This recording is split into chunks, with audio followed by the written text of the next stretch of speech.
chat box.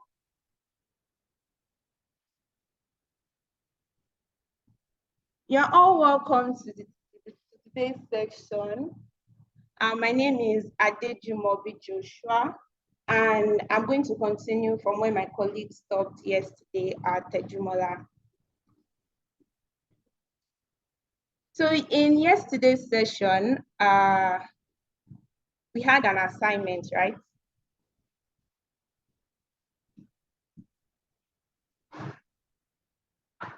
We did have an assignment.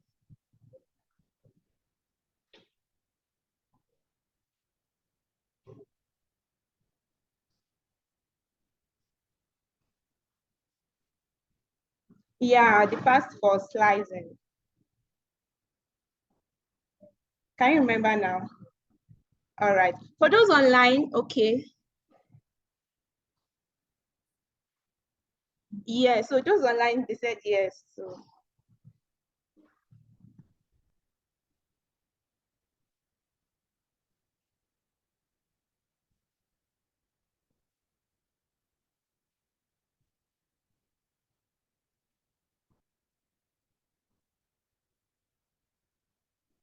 oh yes, but they didn't get the old details. So I guess same thing with those on site too.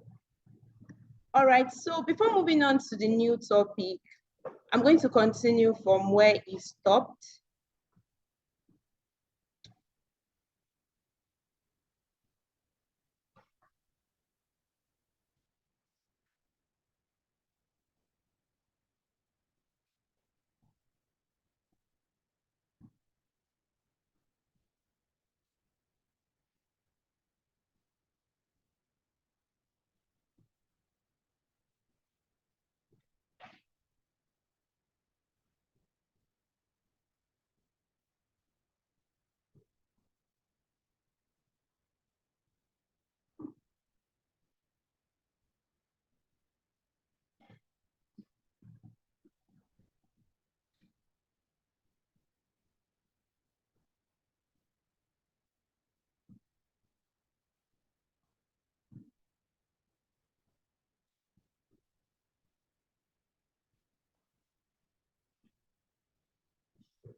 Okay, you want to share? Stop sharing. Yeah, I stop sharing before we share this.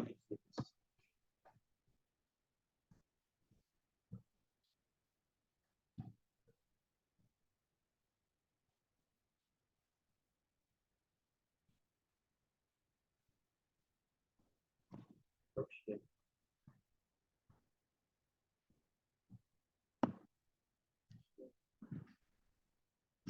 Where is this one up?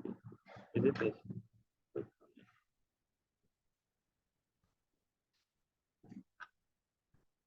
It's not changing.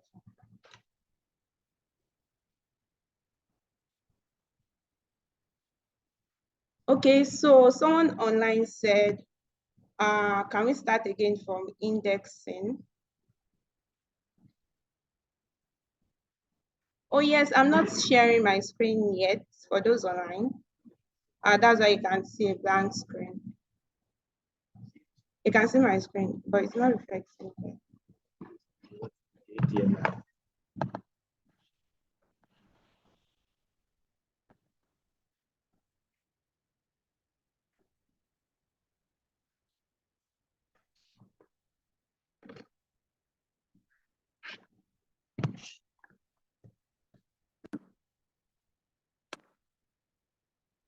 Okay, you can see.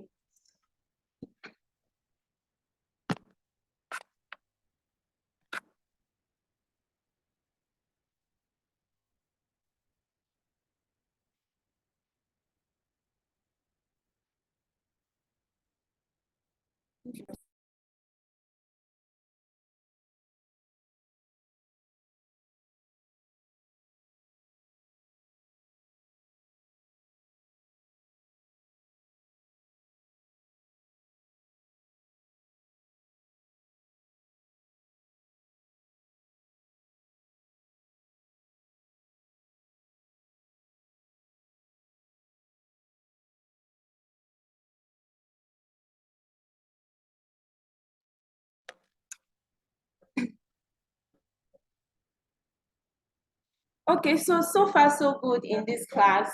We've been introduced to the basics of Python. We all know the founder of Python, our awesome facilitator, Testimonial, taught us all that. And in the last class, we were taught variables and data types. We were made to understand what a variable is and what the data types rather that we have in Python. So can anybody remind us what a variable is and then just list the basic data types that we have in Python? Those online, you can drop your answers in the chat. Oh, you're complaining that you can't hear me. For those online, please, if you can hear me, please drop a message in the chat box.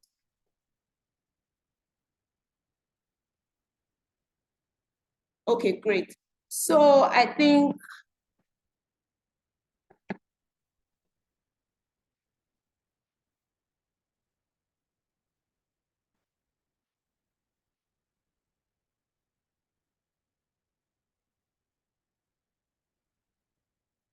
so for Matthew, I think you have to join again. It might be your internet connection.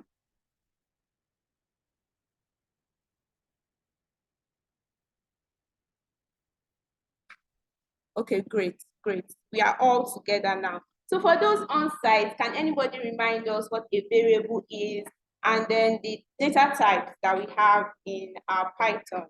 Anybody? Yeah.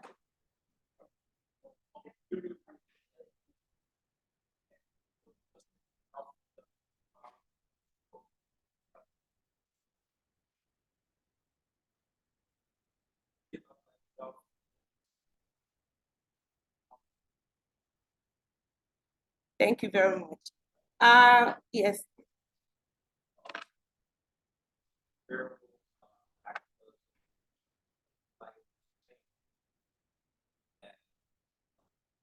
Data types. How about data types? Booleans, strings. Yeah, I think very around in yesterday's class. Yeah, I noticed. So you did very well. Did you join online? All right. Of course, we are bosses here, just like Tejmola said yesterday. And for those online, we have great responses here also. The data types in Python, we have float, string, boolean, float, string, integers.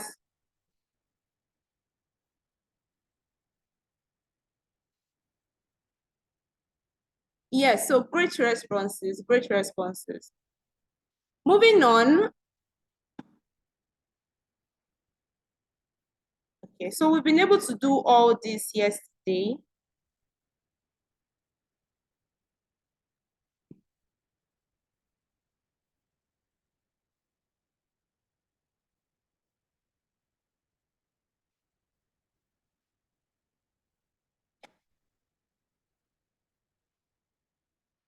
So I'm sure we all understand, we know how to create a variable.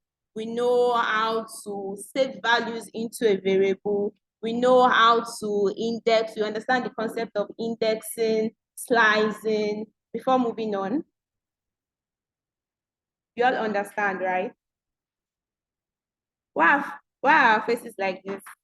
If you have a question, for those online, you can drop it in the chat. Yes, yes, yes. Okay, so great one. For those on site, please, are we all on the same page? You understand, right? Great.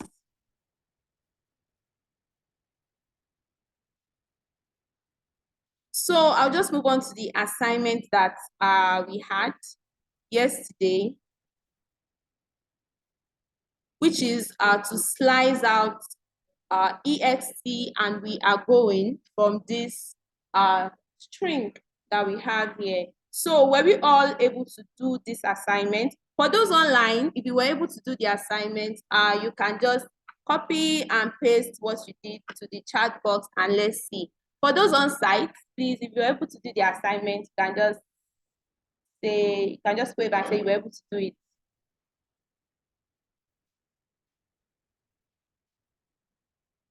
You're able to do it. Okay.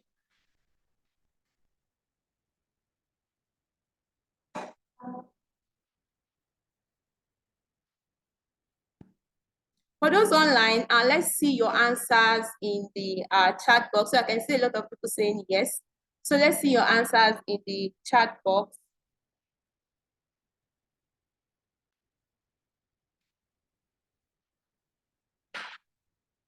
While I check for those on site.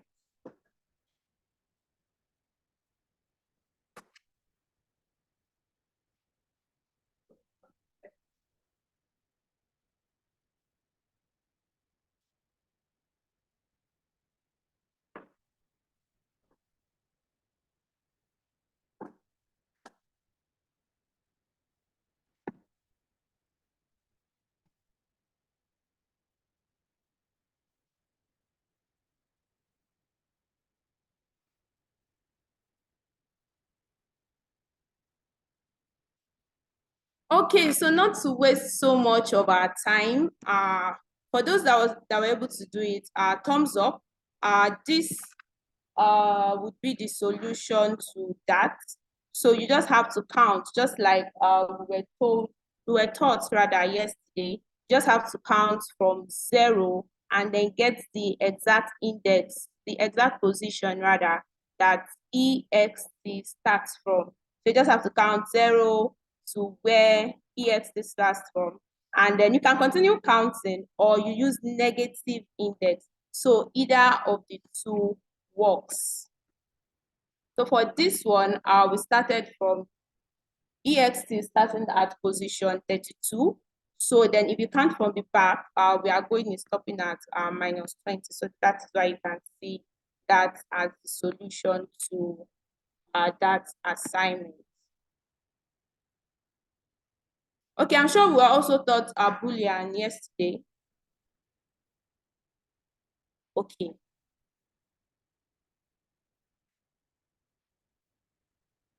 For those online, oh, I can see a lot of we did the assignments online.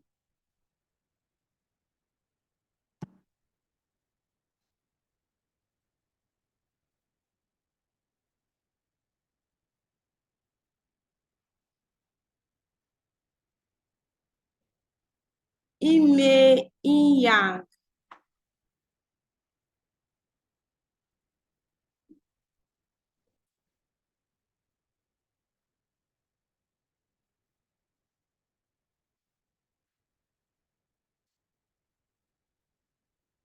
All right, great one. And you were able to slice it out, EXT, and we were going using your solution. So great one.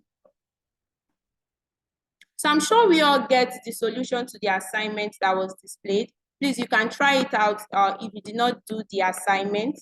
You want to type in that string. This is a really long piece of text, and we're going to use it for practice. And then you slice it out.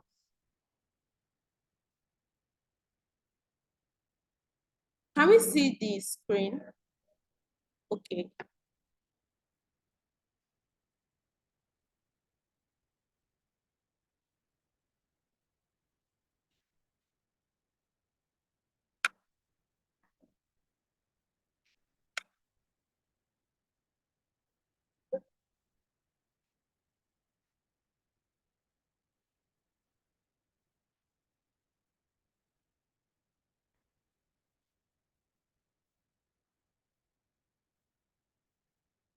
All right, for the online participants, they said they've been able to try it out. What about those of us on site? Have we been able to do this? Okay, great one. Has everyone been able to do this? I don't just want a response from one person because this is an interactive task. You've not been able to do it. You said? Oh, but you can try it out now, of course.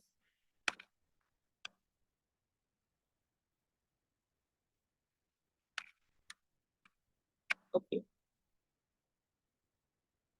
So I want everybody to try it, and I want us to go at the same pace. You said? Sure.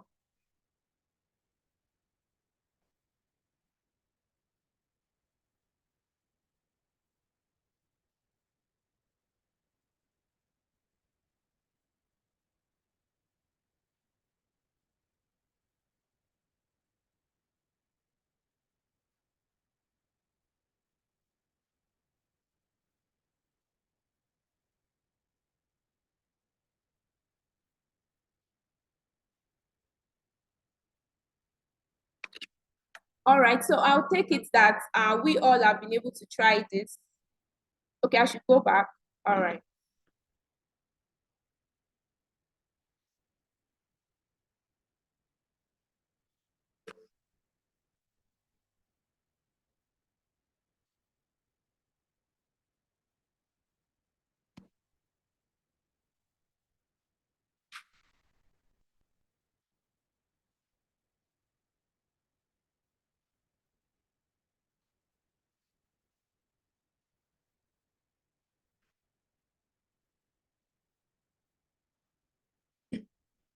So after typing in the this string, all you just have to do is slice out the ext and we are going.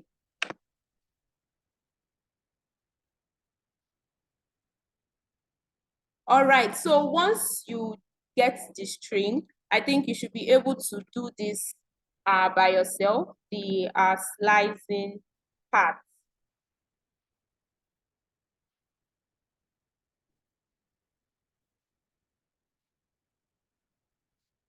All right, so moving on, we'll be moving on to booleans. Booleans are data types that indicate a logical state of true or false. So if you need a result to show maybe a specific condition is true or false, then you know the data type you want to use is Boolean. So you can see the example that we have here. A equals to true. Then you know A is a kind of variable. So we are now putting the true value inside A, which is, that means when you want to check what is inside A, you know it's going to give you true. So let's run that. Then you can see that when you check what is inside A, you get the value of true. And you know when you see true or false in Python, that's a kind of Boolean data type. So to check the type, we use the type function, and then you see that it has a type of bool. So it is not just boolean. You won't see boolean, but you see bool. So when you see bool, you know that it is we are talking about the boolean data type. For those online, if you are following, let me know in the chat box.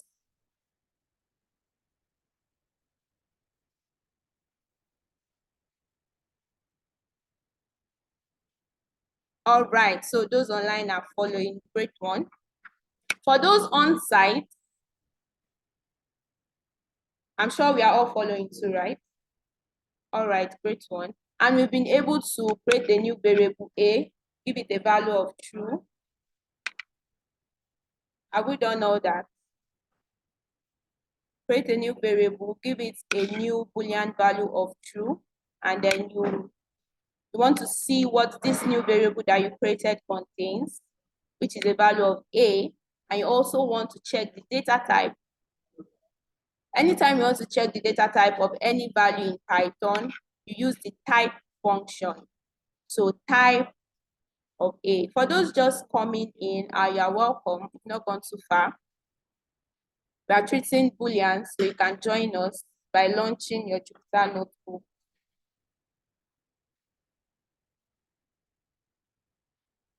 All right.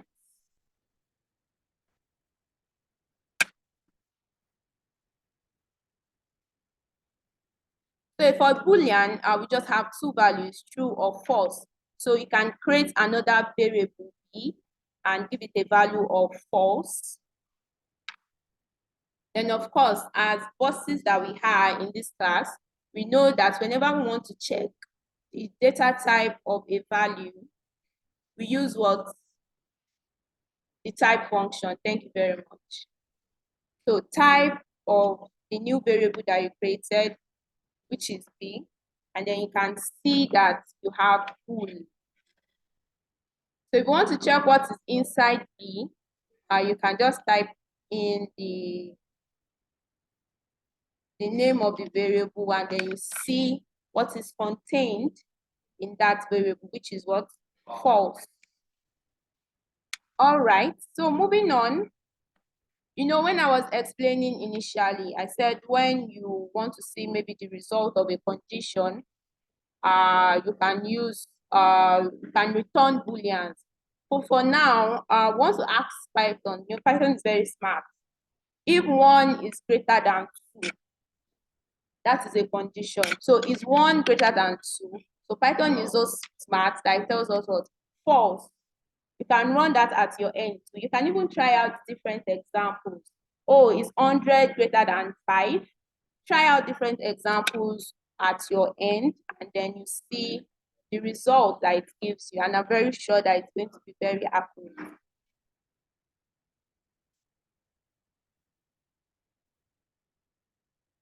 So for those online, you can also try it out at your end.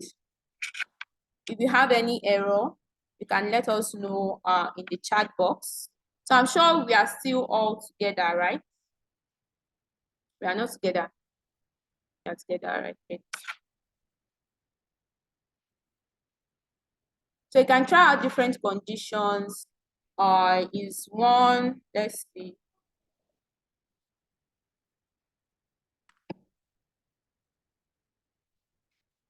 All right, great. So I can see that those online are also following. Is 50 less than 5?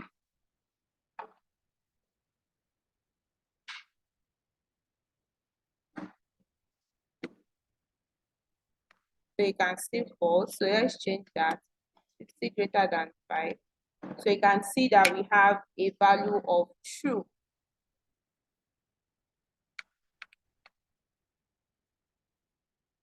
So Python also has a placeholder object called none. So we want to talk about the none type.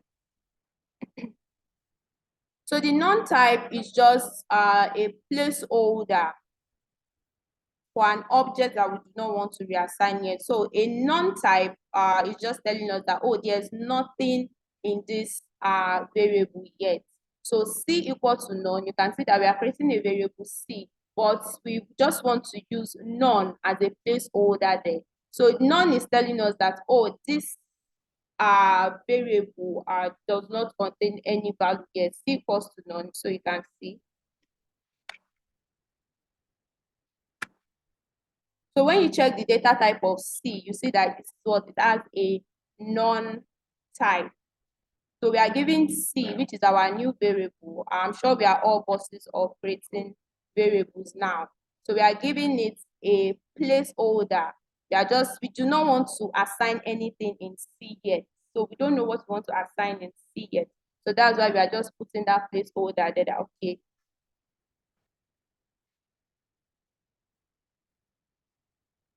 Okay, so we are giving it a value of none.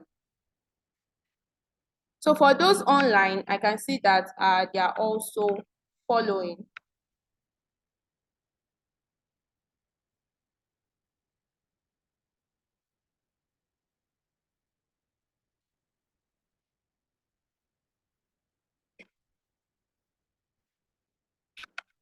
All right, so that will be all for these variables and data types. If you have any question based on what we've done today, for those online, please drop it in the chat box. For those on site, you can just raise your hand that you do not understand this part. Today, we've talked about, we provided the solution for our assignment on slicing, and then we also moved on to explain a new data type boolean that has true or false, contains two values, true or false. And then we're also introduced to the non-type. So if you have any question based on what we discussed, if you are online, please drop your question in the chat box. If you are on site, you can raise your hand. Okay.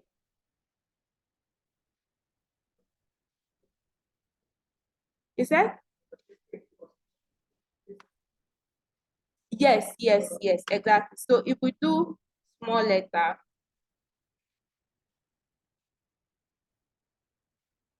So you see that you get a name error because it does not identify it as a boolean. So it is telling you that I don't know what this means, except you want to put quotes there and turn it into a string, right? And that's no longer a boolean. So it is case sensitive. Thank you for that. For those online, you want to take note of that too. The true and the false, the first letter must be capitalized.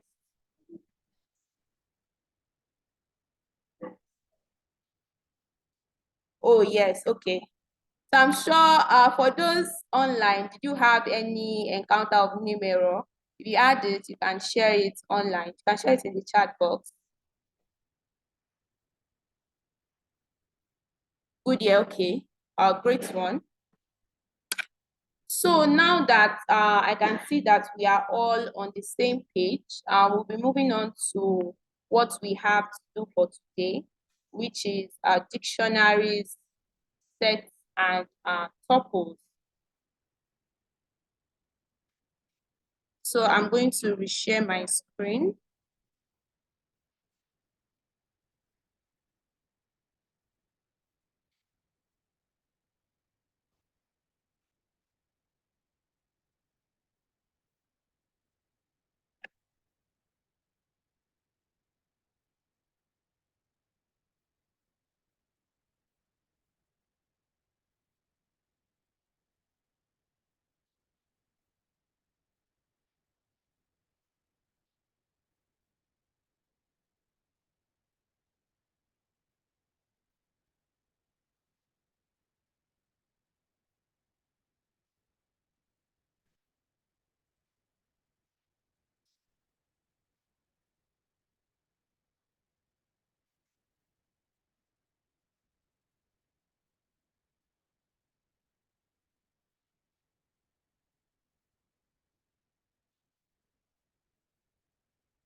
All right, for those online, can you see my screen?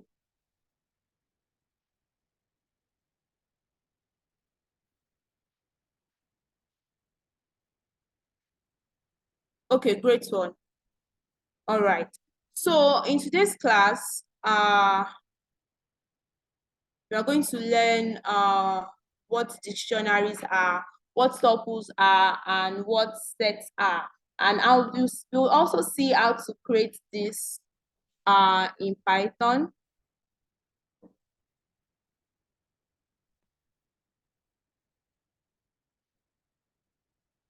Okay, so we'll see how to create this in Python, when to use this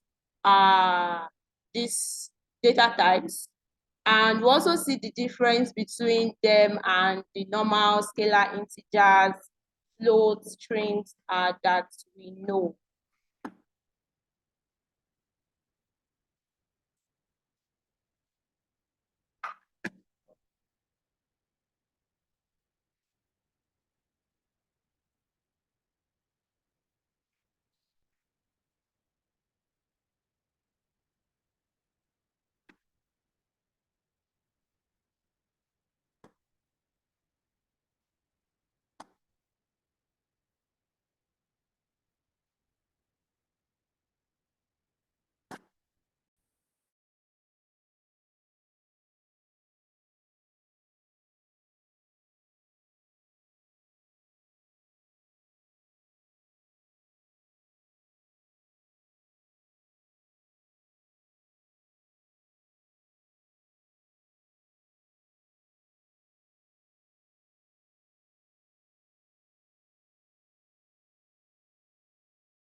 All right, can you hear me now?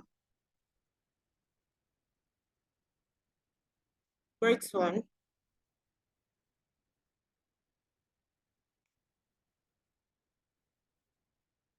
So as the bosses that we have, and just like our facilitator said yesterday, these things are what we know already.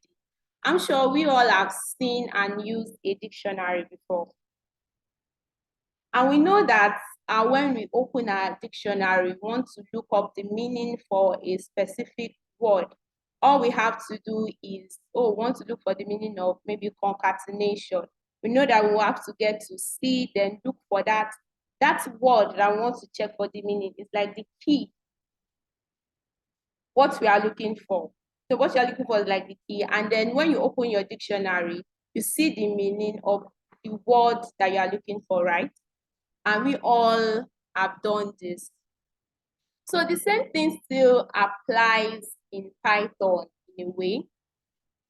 So we've seen how to we've seen primitive data types like integers, floats, strings. But what if we want to, we need to store information in another way? We don't want to store them in sequences or in numbers, or we want to store both number, string, and everything in a way. So how would we do this? So we can use a dictionary. And just like our normal dictionary that we are so used to, so we can also replicate that here in Python. All we have to have is a key, meaning maybe a word I want to look for, and then a value, like for example, the meaning of the word. But in Python, we have a special way of creating a dictionary. So if you want to create a new dictionary, you want to save it to a new variable. Let's say you want to create a new dictionary named new dict. So let's say you want to create a new dictionary named new dict. Then you use your curly braces. In Python, to create a new dictionary, you have to make use of your curly braces. So you can see that it's not just our normal parentheses that we are used to, or the normal square parentheses that we are used to. So you make use of your curly braces. And then you have your key, the keys that you want to use, and then the item. So as for example now, this dictionary that we want to create now has 3 items, has 3 keys, item 1, item 2, and item 3. So, and the way to create it is that when you put in the key value, so when you put in the key rather, then you put a semicolon and then you put the value, then a comma, add another key, semicolon and the value, then a comma, add another key, a semicolon and a value. So this is a very simple way to create a dictionary. I'm sure we have we all been able to do this on our laptops? Okay, we are still on it. While we are typing this, I want us to notice something about this dictionary.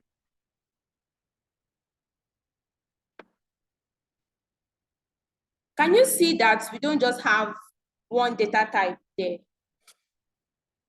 So what are the data types that you can identify in this dictionary that we created? Thank you very much. So you can see that in this dictionary, we use a string and we also use an integer, which is to tell you that a dictionary can contain mixed data types.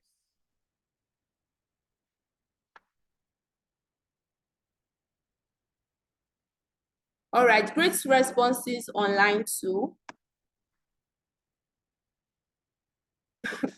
Oh yeah, I can see someone saying Oxford Dictionary online. Great one.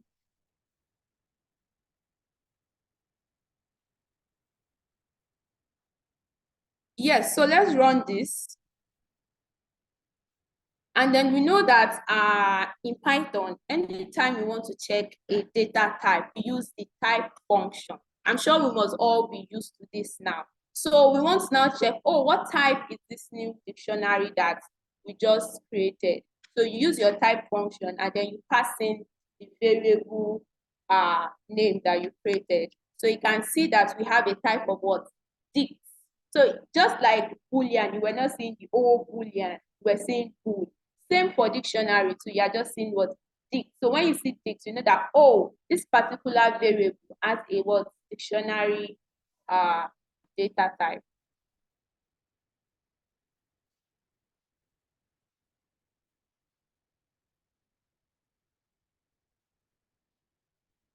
So I'm sure we all have been able to create this new dictionary before moving on to the next thing.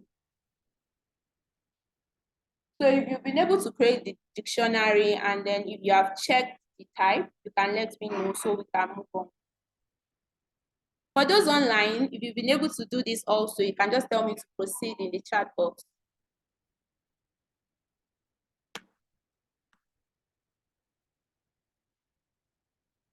All right, great one.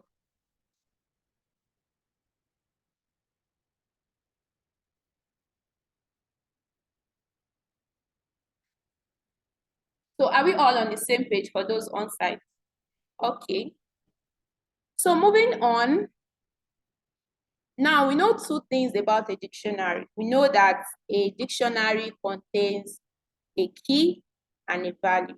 We also know that to create a dictionary, we need what? A coily braces. Well, one of the ways to create a dictionary, you need a coily braces. We also know another thing, that's what? A dictionary can contain exactly mixed. You can have different data types in a dictionary. So a new thing we now want to learn about this special data types, dictionaries, is that they are mutable. When I say mutable, it means you can change the values of a dictionary. So let's say we want to give item 3 a new value, Kano. We no longer want item 3 to have a value of Abuja. So we now want to give it Kano. So to do this, you have to take the name of the variable, like the variable that you named your dictionary, which is new dict, and then the key, the value of the key that you want to change. We want to change item 3. So that is why you can see item 3 here. And then the new value you want to give this key, which is what? Kano. So that's what you can see. New date, then the key, then what? The new value that you want to give this dictionary.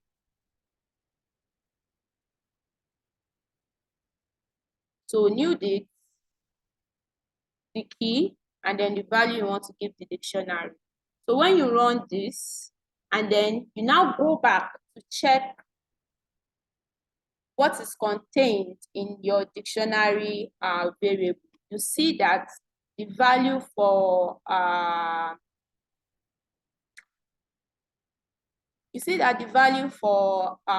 item 3 has been what? Changed from Abuja to Kano.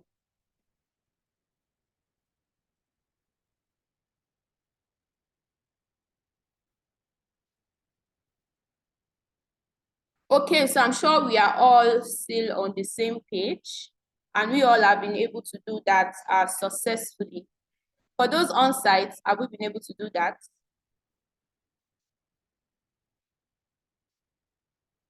Okay, so let's have a quick classwork where you create a dictionary, your own dictionary with coily braces.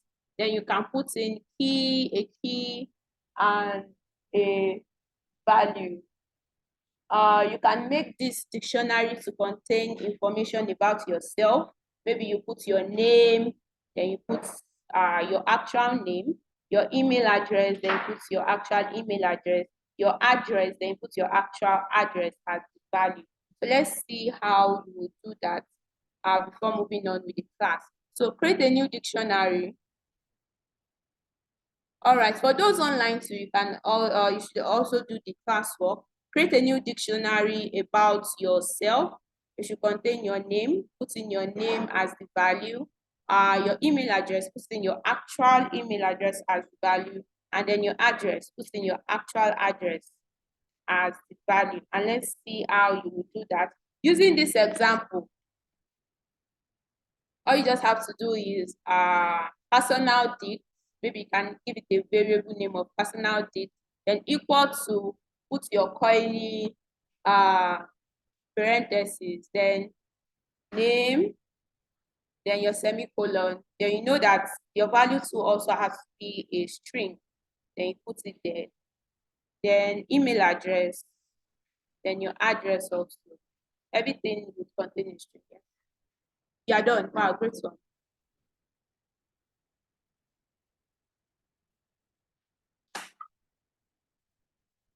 You're having error.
Oh, Khadija Lawal, can you hear me?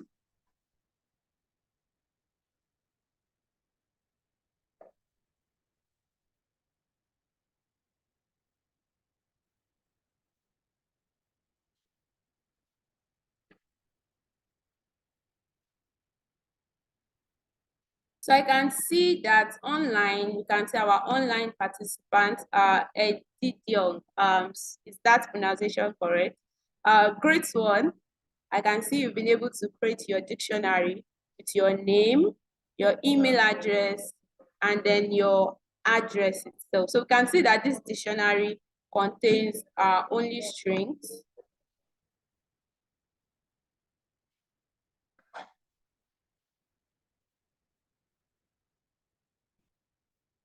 Oh, you can hear me, but there are scratches in the audio.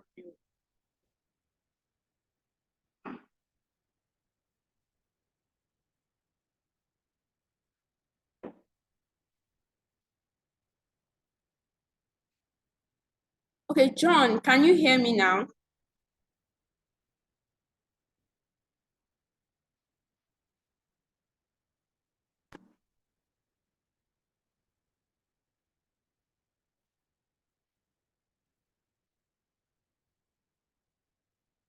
So I'm sure we all have been able to do this. So we want to create a new dictionary called personal dict, and then we use our curly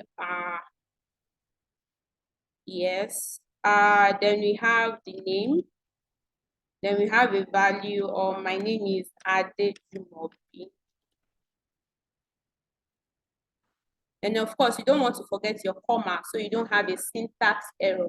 So you have syntax error when you did not get the structure. The way you structured your code is wrong. That's when you get syntax error. So then the next thing is your email address.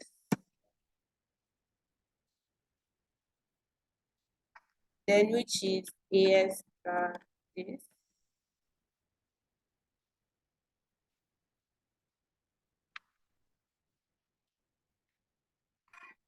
And then my house address.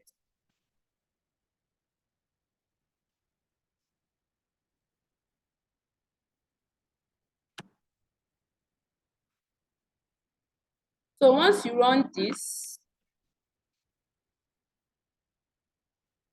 and then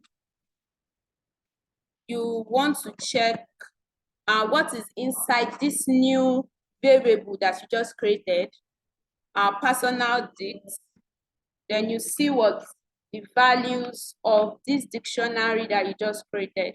So I'm sure we all have been able to do that for those online and those on site. For those on site, if you're having errors creating this dictionary, you can just wave your hand and let's see. Okay.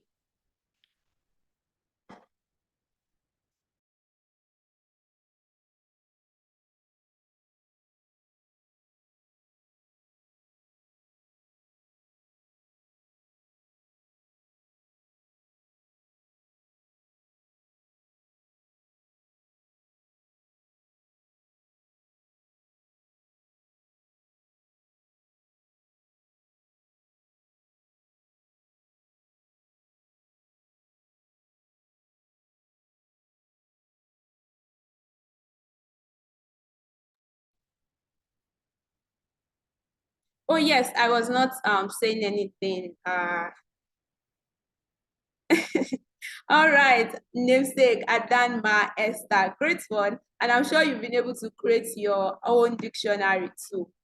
Great one from participants online. I can see your personal dictionary that you've been able to create.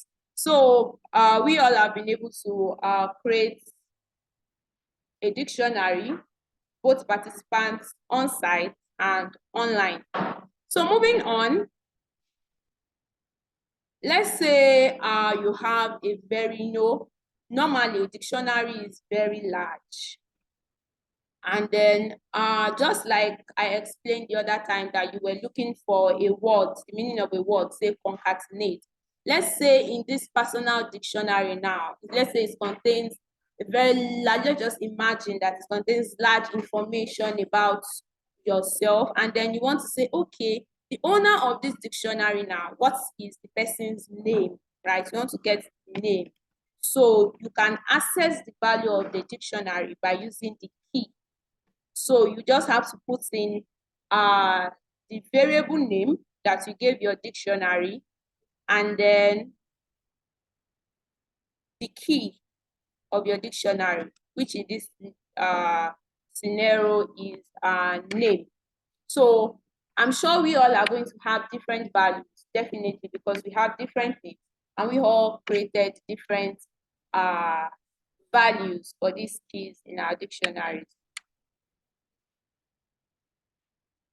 So the name of this, the value that is contained in the key name in this dictionary of mine, of course, is my name, which is Adejumobi.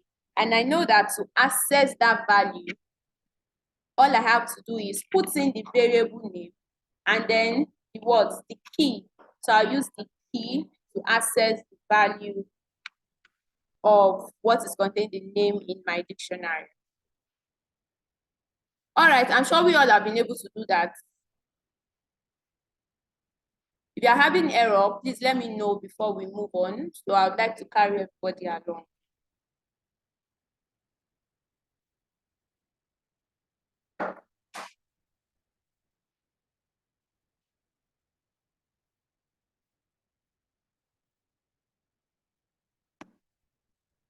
Okay, so I can see someone online having error.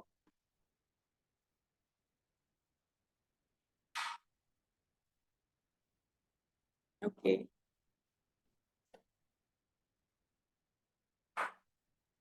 In naming the key, we can name it email address if it is 2 words. In naming the key, we can name it email address if it is 2 words without using an underscore or camel case. Okay, yes, as long as it is enclosed in string. So that will be for this part. Yes, so you can say that that still works because it is enclosed in code, so it is seeing it as a string. So of course, if you put the camel or the underscore, it still works. So as long as it is enclosed in code, so it won't throw up error. I think I get your question now. Yes, you're welcome.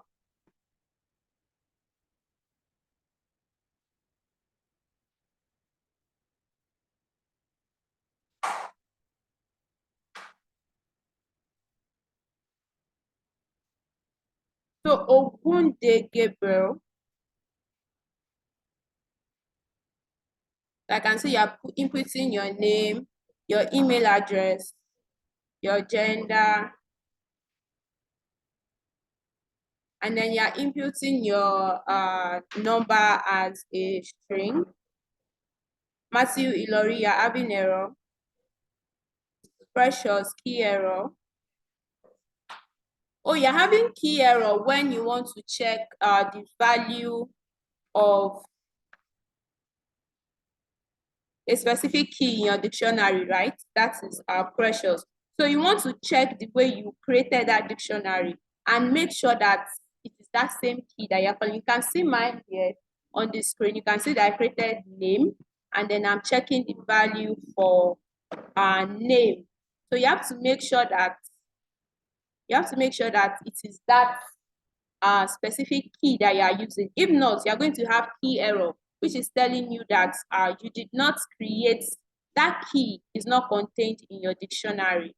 So that's for Precious Online. So you have to make sure that it is the same, it's the key rather that you created in your dictionary that you are trying to access value.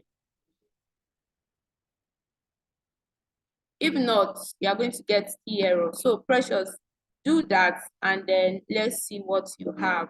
So Matthew Ilori, you want to paste your code here so we can see how to solve your error. And you would also want to tell us what type of error you're having, because we have different types of error. So Ogunde, yes. So back to Ogunde. Are you having error? If you are having error, you can let us know. So Precious, you should have solved the key error now. Oh yes, of course, it is case sensitive. It is case sensitive.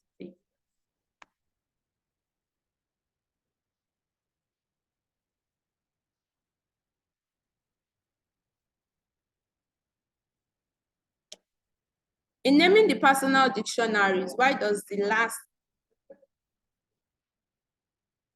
Oh, it's not compulsory for it to be below. You can put it beside. That still works on Adama Esther. Oh, Matthew Ilori, you're having an. You didn't put a comma, I think. You can see that you have syntax error. So anytime you have syntax error, the way you wrote your code does not follow the normal structure that Python knows, right? So that's why you're having a syntax error. So when you have a syntax error, now the error you had is different from the error, I think it was Precious had. She had a key error. This is telling her that the key she used was not in the dictionary. You have a syntax error, which is telling you the structure of your code is wrong. So the type of error that you have in Python is very important to the solution that you prefer. So when you understand the type of error that you have, that's when you know that, okay, this is what I'm supposed to do. This is how I'm supposed to do it. And just like our facilitator said, Python has a very large community. So you don't have to be scared anytime you have errors. In fact, you should be happy because you learn to gain mastery of the language by solving more errors. Of course, dictionaries can take integers, just like we explained. It can take multiple data types. Okay, great collaboration online. I can see that others are also helping out to solve errors. So for those on site, I'm sure we do not have any more errors and we are all on the same page, okay?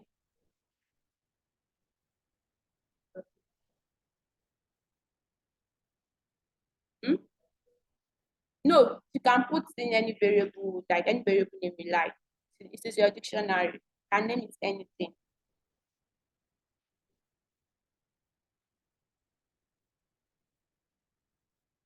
All right, so we've seen that to access the value of a specific key in a dictionary, you can just put in the variable name and then the key.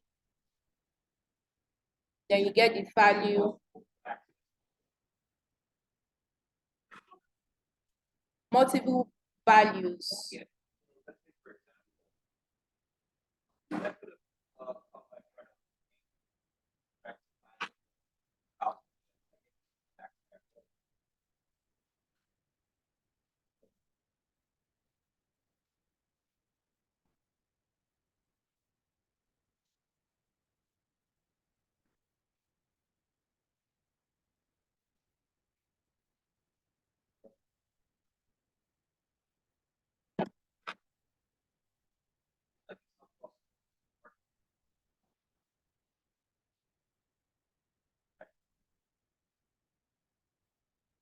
Oh, you want to access the key in just one square? No.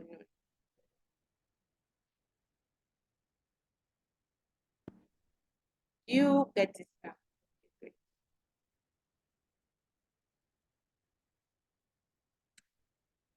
Okay, so based on our new dictionary that we created, let's say you want to add a new value, age. So I want to add a new value of age. So somebody asked that, can we add integers to our dictionary? So let's say you want to add a new value, age. So age. So all you just have to do is take the variable name that you gave previously to your dictionary. For me, I gave my dictionary personal dict. So at your end, any name that you gave to your dictionary, that is what you are going to use now to add a new value, to add a new key item pair to the dictionary. So I want to add my age now. Let's say I'm 35.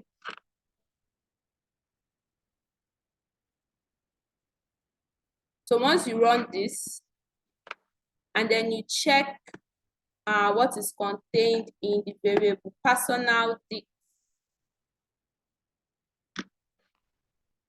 you will see that that new key value pair has been added to your dictionary. So let's say at your end, you named yours my dict. So you'd have to do my dict, then the new key that you want to add, which is your age, equal to the value. So if you do personal dict, it's going to throw up error and tell you that there is no personal dict in yours because the variable name that you use for your own dictionary would be different from mine. So if you've been able to do that for those on site, you can let me know. If you're having error,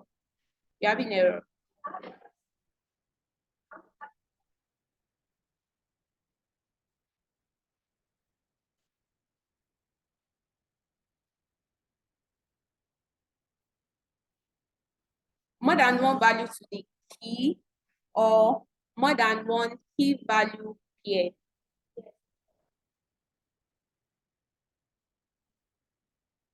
Okay, I think you have to add it one after the other. But for a particular key can have multiple values. Yes.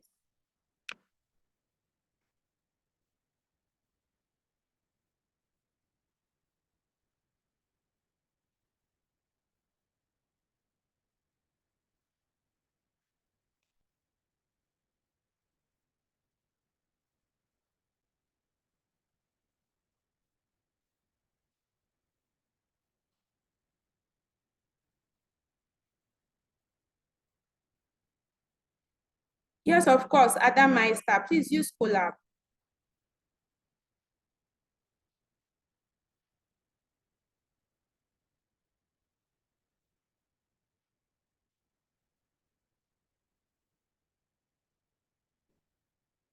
So I can see great collaboration between those online.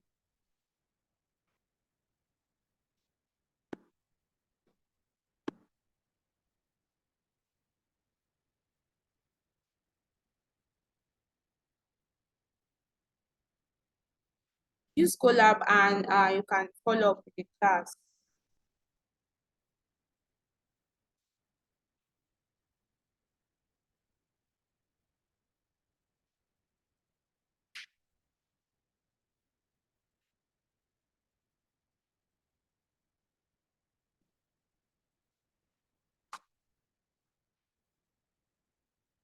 Okay, great. I can see that those online have been able to do the classwork, not a classwork per se.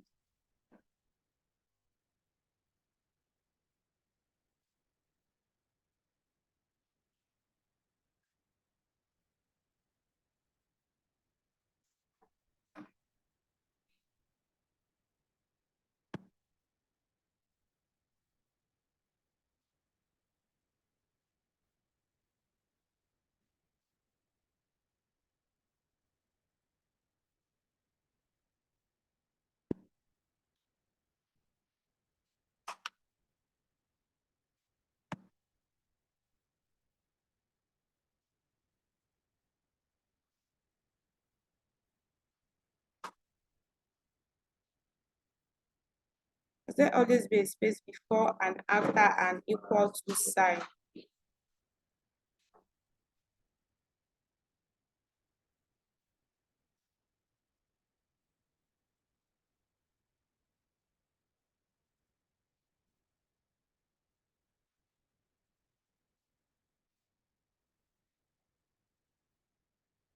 I tried adding a value to an existing key, but discovered the new value was replaced. Yes, Olushayo. If you had like if you have an existing key in your dictionary and then you put equal to a new value, of course, the new value that you put there is going to replace the previous one, just like the example we showed before. Definitely, it's going to replace the previous one.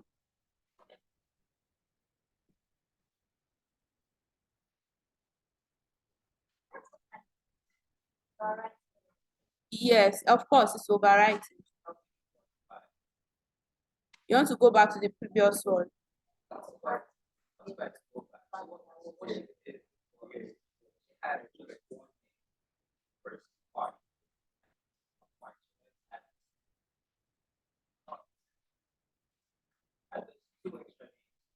Okay, okay, I'm coming.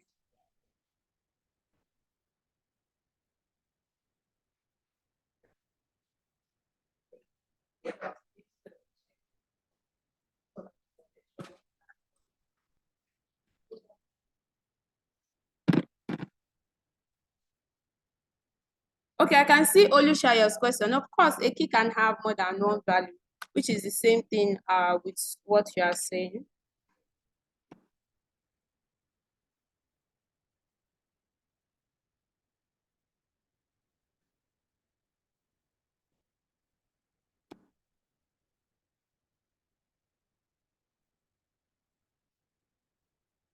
So Olushayo, we'll see how to do that as we move on in this class.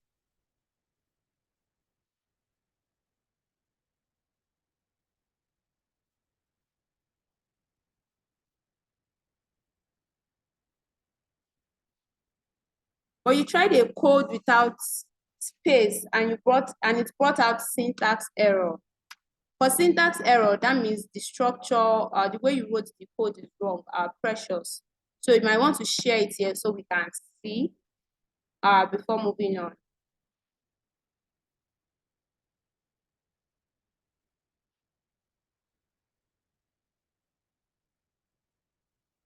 So there's something else missing in what you did that causes the syntax error. So you might want to share it here. Exactly. Thank you, Ime Iyan.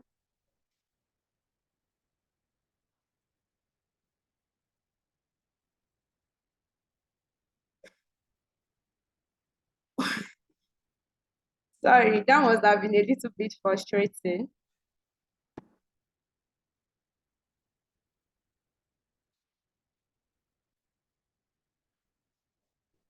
Okay, so I think we've been able to settle those online.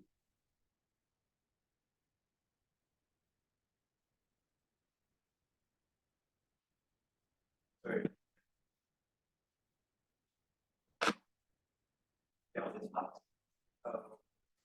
That's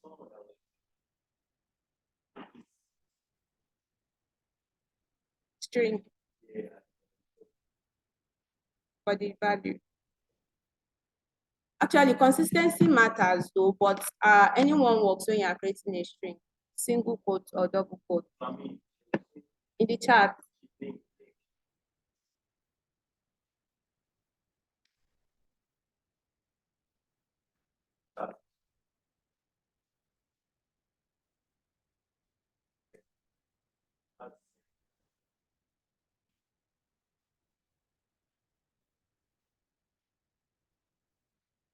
Is this what you saw?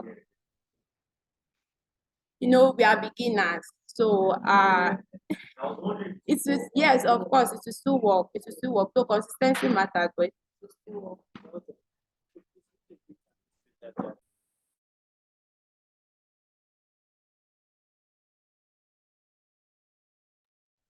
Please make sure to fill the attendance.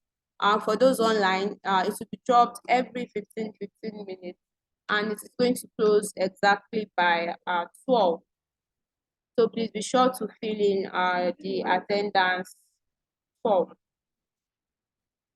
So of course, it will still work.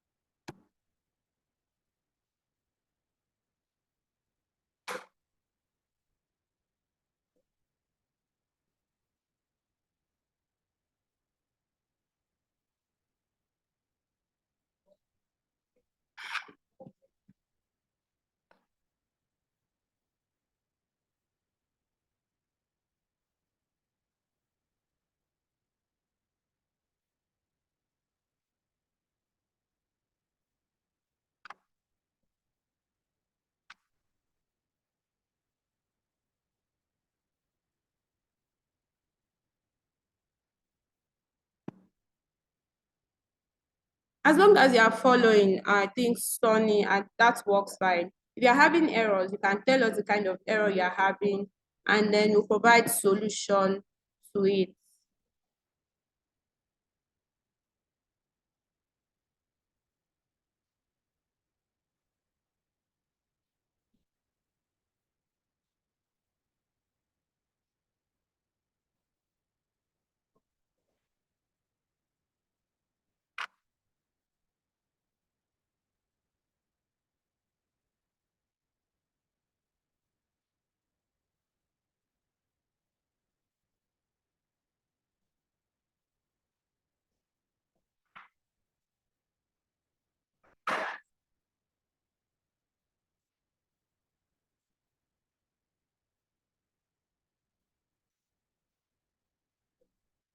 Okay, I think it has been shared.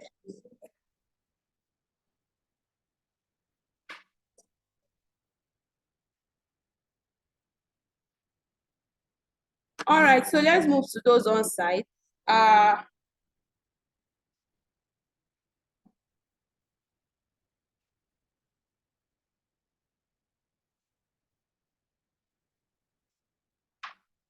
I should start again from the beginning of dictionary. Wow.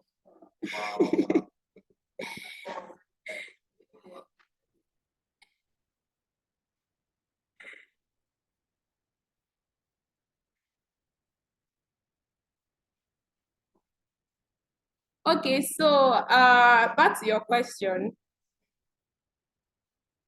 Yes, your question. You said you don't want to overwrite, right? You want to update it that.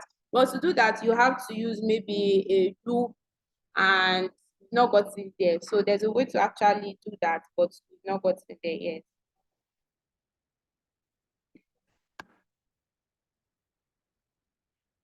And do you have any more questions? Sorry, I was answering a lot of questions here.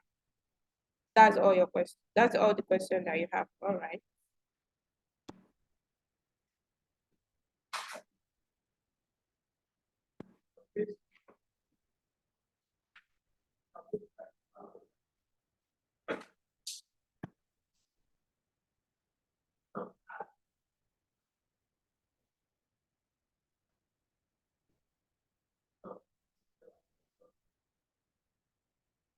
Oh, you want to change the key name.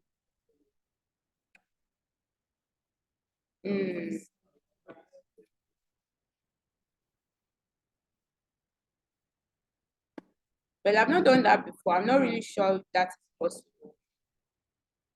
But I can get back to you on it.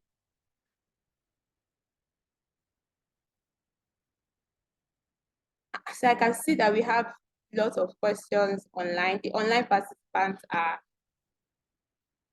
they are odd, exactly.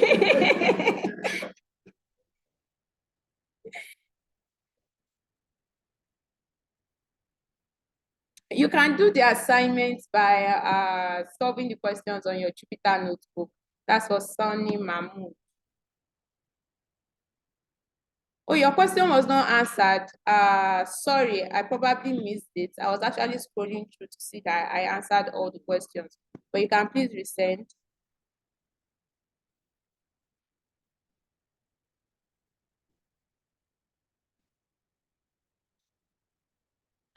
So how do you remove a key? How do you delete a key?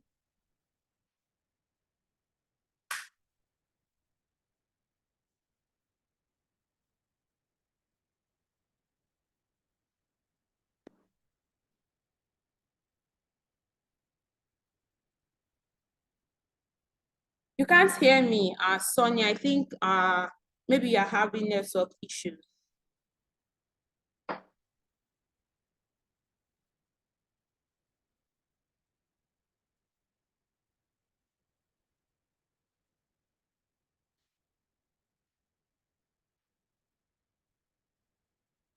Sorry about that.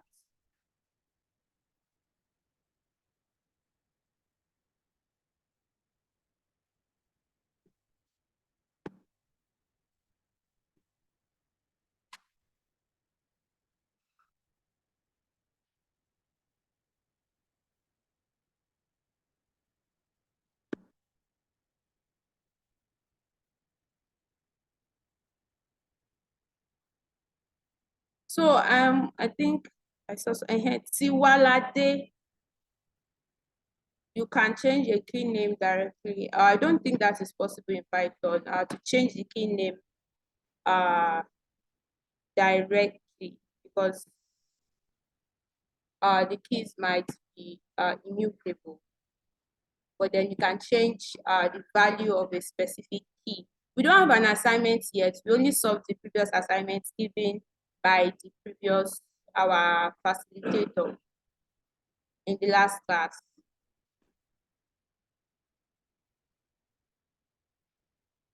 All right, so moving on, we all have been able to create our own dictionary. We've seen how to access the values of these dictionaries, and we've also seen how to add a new value, a new key value pair into this dictionary of ours that we created. So moving on,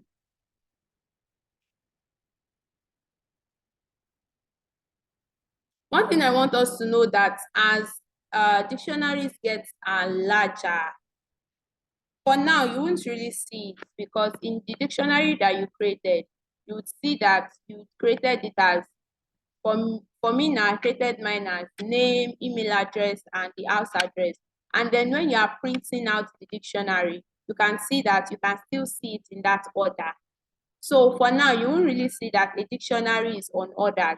But when you have a very large dictionary, you'll see that, oh, the value that the dictionary, the order in which the values were printed out in, maybe you ran it, will be different from the order that it would get printed out when you rerun it. So dictionaries are unordered. So I'm sure we know a lot about dictionaries now. We know they can contain different data types. For the person that needs a recap, we know dictionaries can contain different data types. We know they are unordered. We know that you can also, they are mutable, which is that you can change the value of a specific key. And then we know that dictionaries are unordered, yes. So you cannot sort your dictionary.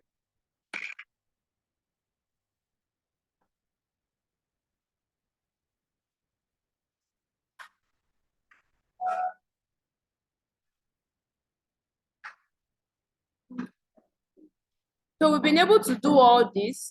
We've created a new dictionary. We've added a new key to our dictionary. We've seen how to do that.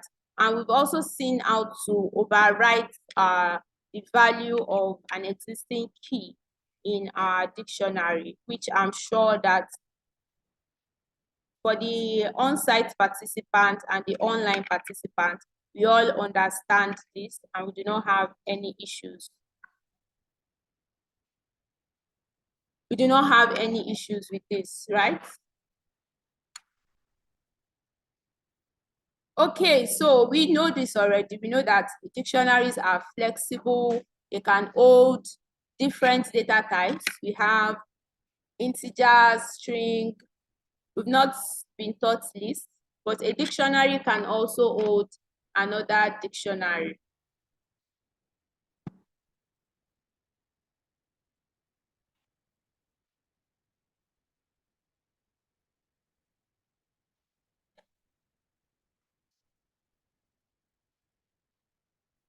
Okay, so I'll relay your message, Khadija Lawal, for the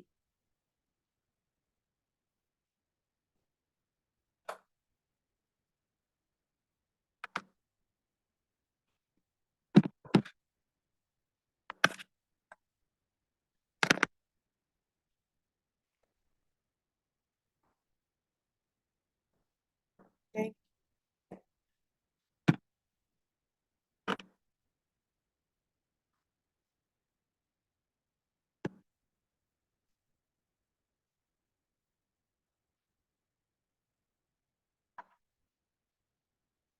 All right, so we now want to create a new dictionary. Now, this one is not your personal dictionary like the one we created before. It is my dictionary that contains 4 key value pairs. So you can see K1 and its value, you can see K2 and its value, you can see K3 and its value, and then you can see K4, whose value is also a dictionary. So you can create this dictionary at your end. Let's see.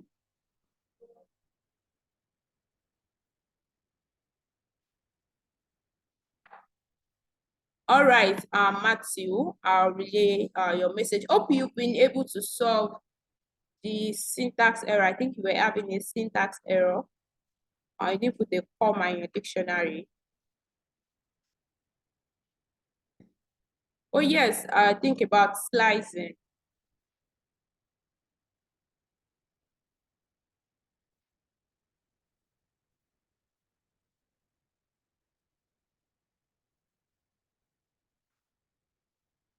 Okay, Ime Yang, I'd reach out to our awesome facilitator about that.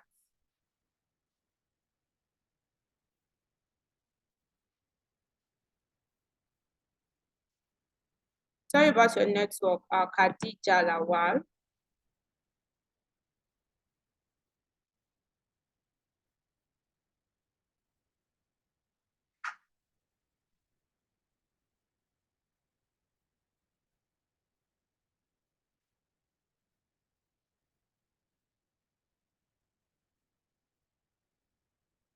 All right, so I think everything has been attended to. So now we are creating this new dictionary. K1 has a value of 10, which is an integer. K2 has a value of stingy, which is a string. K3 has a value which is a list. K4 has a value which is a dictionary.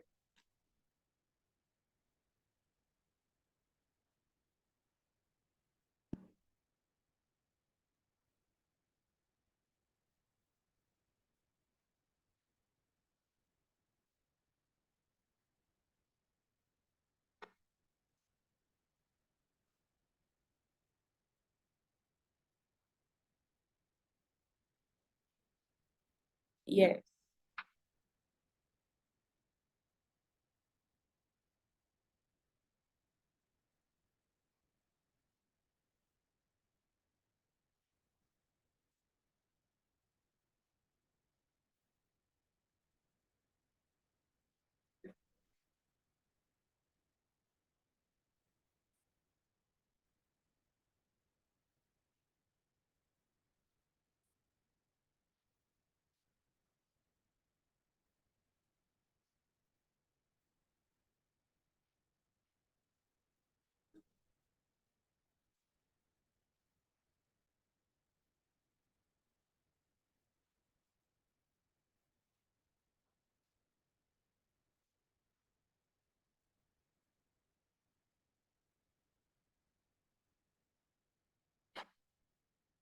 Have we all been able to do this?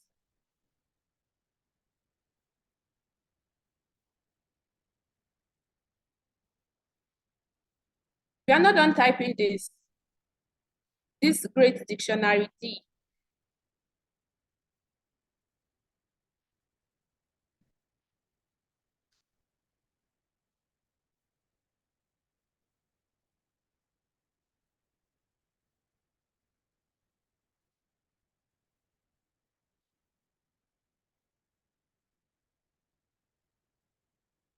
All right, great one.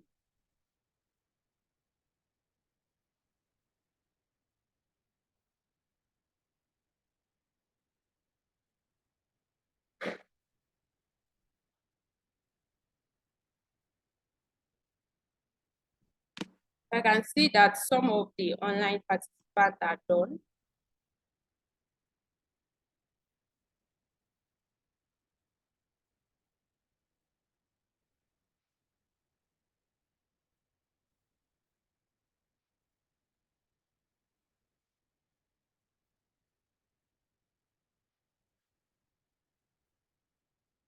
Okay, so let's do a brief classwork. Once we are done typing it, print out. Let's see the value of key K3. Okay, great one. Let's see the value of K3. If you want to check the value of K3, how would you do that? If I said K1, K2, would be able to do that. So let's see, if you want to print out the value of K3, how would you access the value of K3?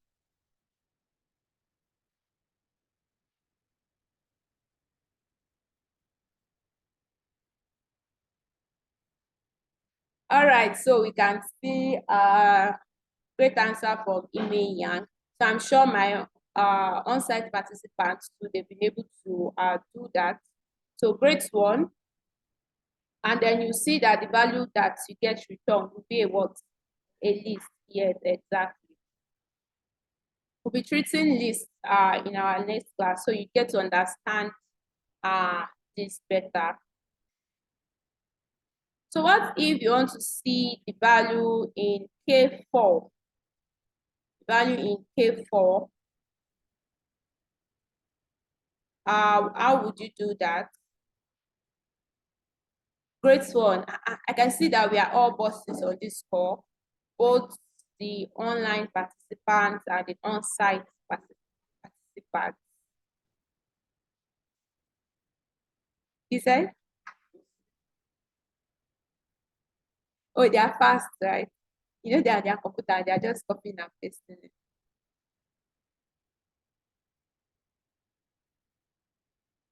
Please explain the last line. The last line in the new dictionary that we are creating, right?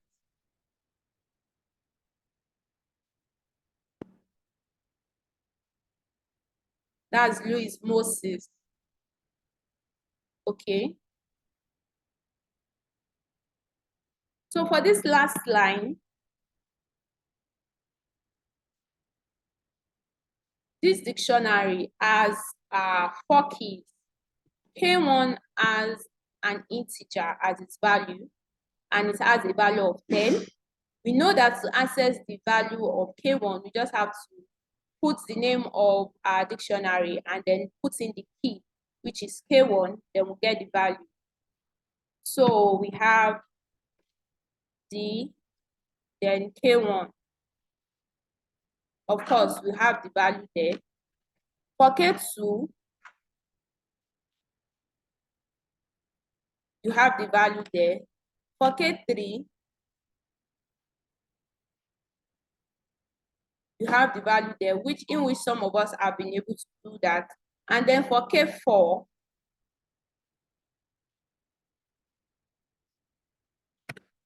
you can see that the value that was returned is what? A dictionary. And then you can see that this value, which is a dictionary, it has its own key and value again.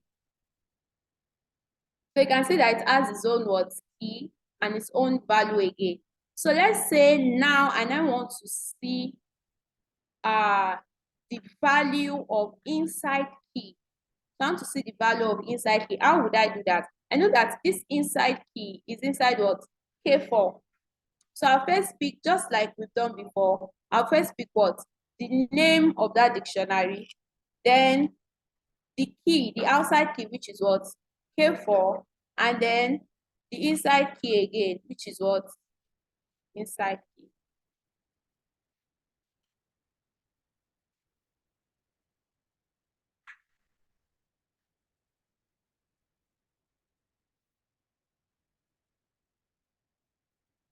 Then you can see easily we get what? The value of what? Inside key. So the value of inside key is a what? A list. So let me take that again. K4 is the key and has a dictionary as its value. So if you do the name of the dictionary and then K4, which is the key, you can see that what you get is what? A dictionary. You can see the curly braces at the end of, forget about everything in it, just look at the curly braces at the end. I know that, okay, yes, this is the dictionary, right? You can identify it as a dictionary. Then this dictionary, we know that normally a dictionary will have what? A key and then its value. So now we want to see the value of this dictionary that is a value to K4. So we want to see the value of this dictionary that it itself is a value to what? K4. So that is why you can see that normally we just do D and K4 and then what? We see the values. But now we want to see the value of this dictionary that is inside K4. So all you just have to do is what? Just pick the key of that dictionary. This is what you have before. This is what you have before, right? So all you just have to do now is pick what? The key of this dictionary, which is what? Inside key. Now we can see that this inside key has a value, which is what? A list. That is why it is enclosed in square braces. Sorry.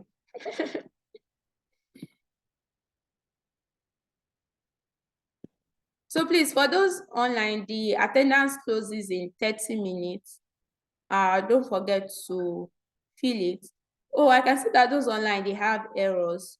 For those on-site, please, if you have errors, you can let us know.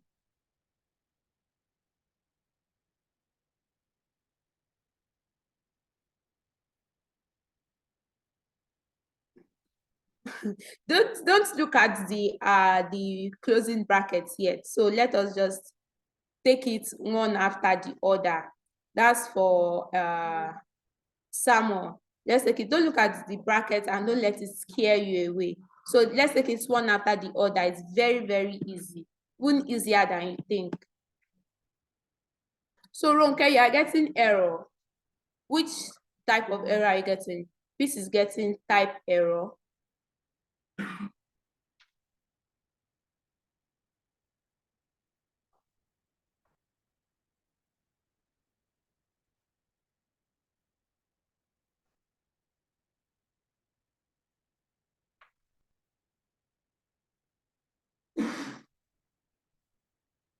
Okay, so Ronke, there must be some error in the way you created this dictionary D.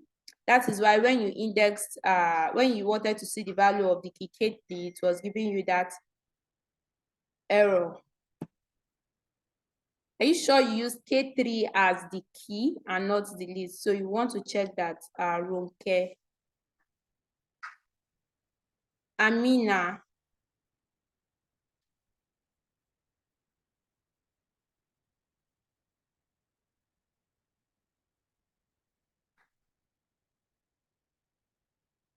Of course, okay, somebody already asked that. Oh, what about the key inside? How do we call the value? So that is what we are doing now.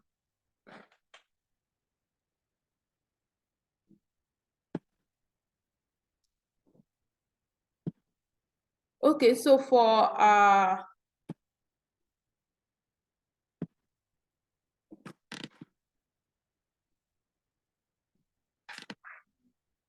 so I think for Ronke, so you want to check that and then check it with what you have as your end to correct that.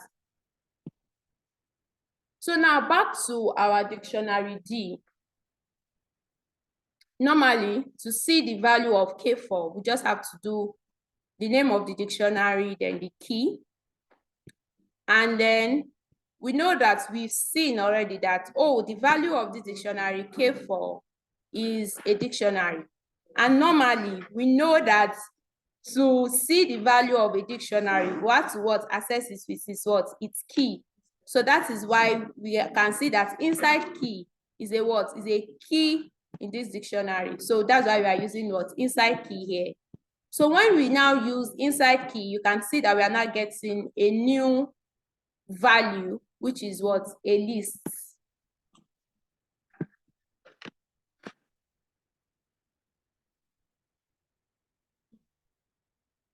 Yeah, so you can see that we are now getting a list.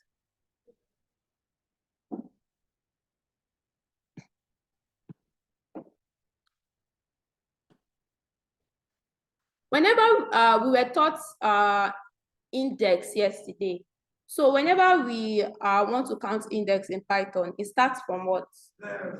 Thank you very much.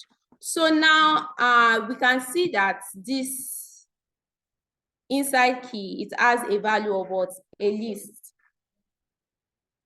And just like we were taught indexing yesterday for strings, you can also index a list. So moving on to count, 20 as an index of what? 30 as an index of what? 40. And then this old dictionary is what? So I'll take that again for those that did not get it. 20 would have an index of what? 30, 40. Then this old dictionary here. Using this explanation, I want us to do a classwork that will give us index 3.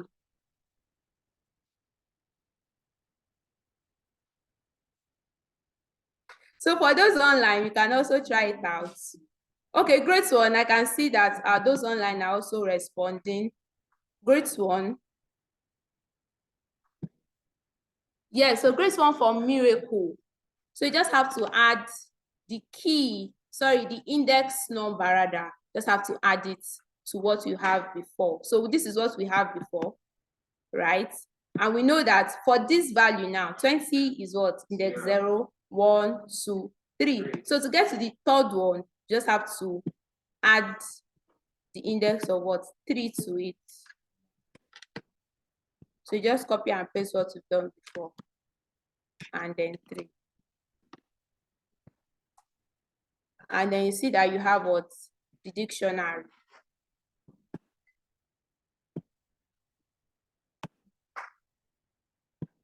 So which is telling us that dictionaries are this very powerful. We can see that they can contain multiple data types. They can even contain a dictionary, and they can even contain a list. So if you're having any error before we move on, you can wave your hand and let us solve your error.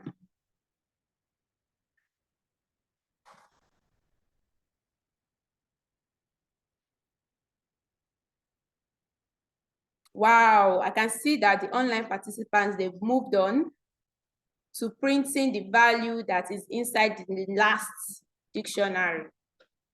Great one, Kingsley.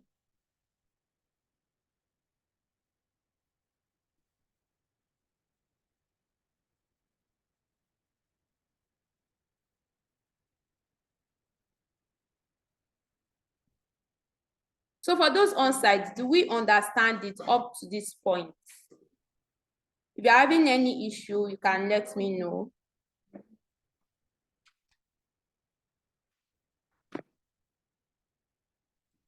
We have a key K4 that has a dictionary as its value. Normally, to print the value of a dictionary, we have to use the variable name that we gave to it and then key that we are interested in seeing its value. So then, knowing that the value for K4 is a dictionary, so we can see that. Then now that we can see that the value for K4 is a dictionary, we now want to see the value of this dictionary inside K4. K4, the value of K4 is a dictionary. We now want to see the value of this dictionary inside K4. And we know that this dictionary has a keyword inside key. That is what we did here to see the value of the dictionary in K4. Now, we now want to see, after seeing the value inside this dictionary, we can see that it is a list.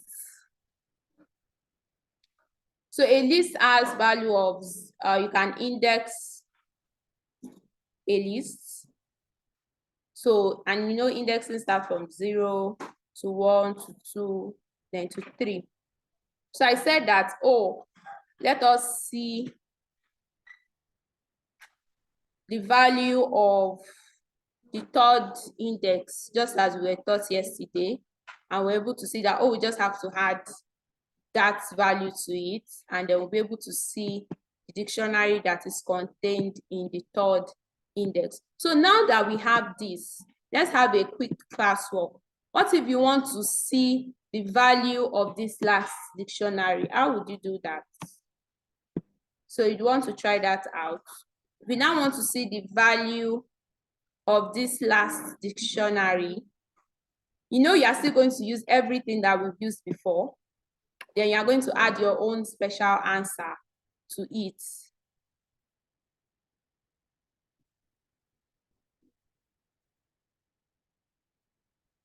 Grade 1 from participants online.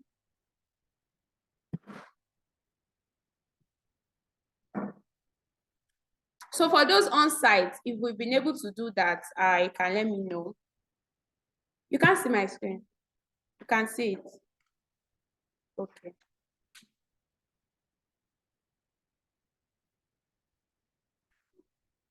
Grade 1, Louis.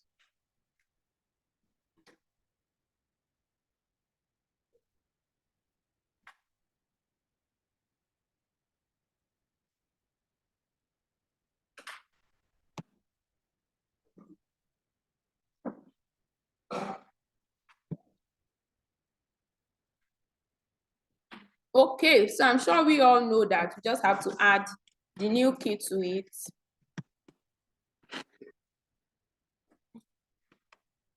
Which is still this. So we've been able to see the value in it that way. So yesterday, we were taught slicing. Can we remember? Okay, so just like the solution to the assignments that we did this morning with strings, when we wanted to bring out ext and we were going. So the way we did that solution, you want to add a last index to this such that you only see 20 and 30.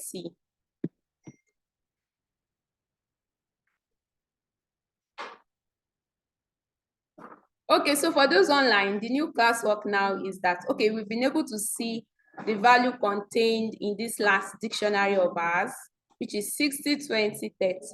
Now, we now want to slice this such that we only see 20 and 30. We only want to get 20 and 30. So let's have your responses for those online. Once you've been able to do that, of course, send your answers to the chat and let's see. Okay, I can see Bashir. Bashir, thank you.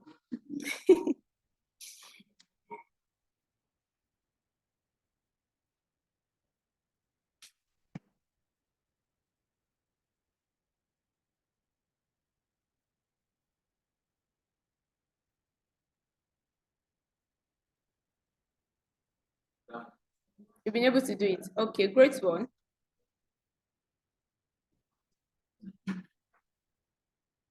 So have we all been able to do that? We just want to see 20 and 30 from this last list. You've not been able to do it. Okay, so let's see how. You're only seeing 20.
All right, so moving on.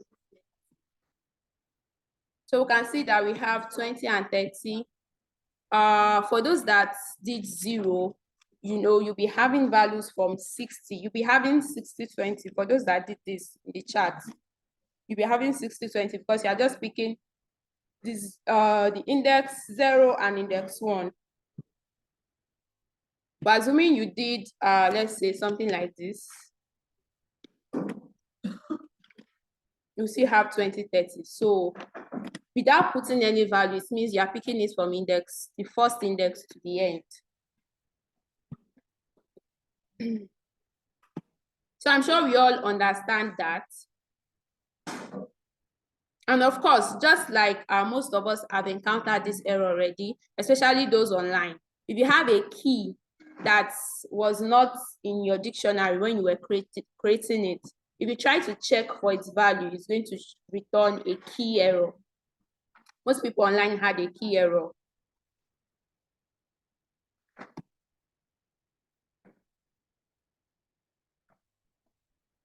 So anytime you have a task to do that does not need order, in which ordering the values is not very important, it's not important, you can make use of a dictionary. Let's say you are working in a company and you want to input customers' data. You know that the right thing to use would be a dictionary because it will help you save the values as a key and then the value. Yes.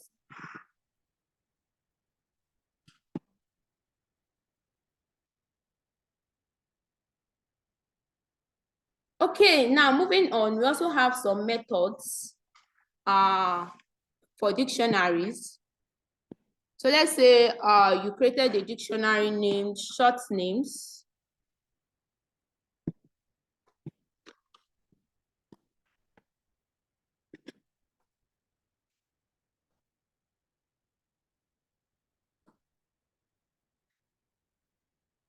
So you can create this dictionary.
So we know that we created a dictionary, short names.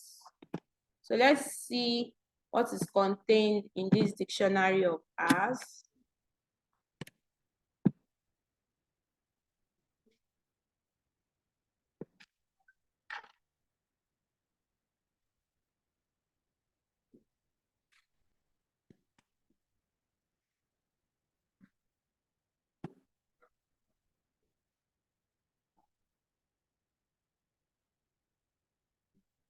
So you can see what is contained in this dictionary. We have some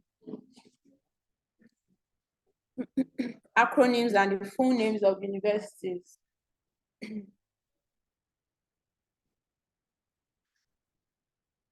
So these methods, we also have some that we had in, they work well with dictionaries. If you use a method that a dictionary does not understand, then it will tell you to give you an error. So let's say you want to see all the values that are contained in a dictionary at once. So you can use dot values, just as you can see here. So you can see that it gives you what all the values that this dictionary has.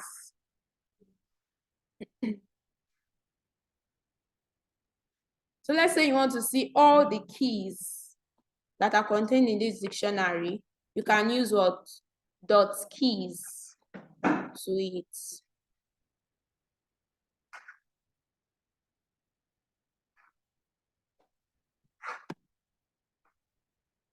And let's say you want to see the key value pair at once. You don't just want to see only the key, and you don't just want to see only the value. You want to see the key and the value, the key and the value, the key and the value. Then you can see, use what dot items to do this.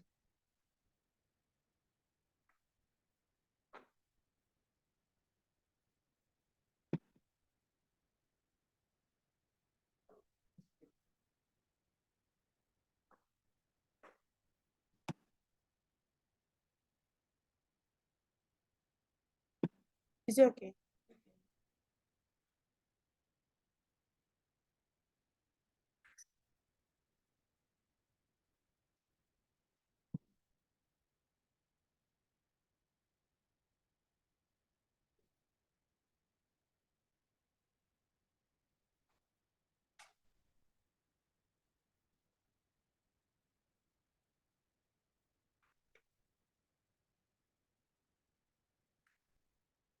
Let's say you want to add, okay.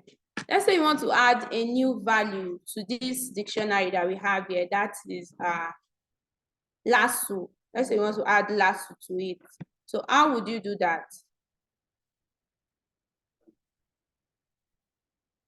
So just like revision, let's say you want to add lasso to this dictionary that we created. How would you do that? So you want to add lasso and then the full name, Lagos State University. So this is our dictionary, right? You want to add lasso to it. How would you add lasso to this dictionary? I'm not giving any hints. So those online, if you've done it, you can drop it in the chat. You want to add lasso to this dictionary that we created.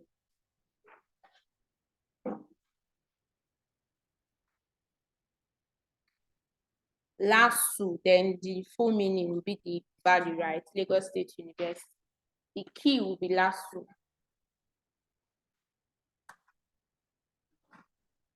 Then the value will be Lagos State University.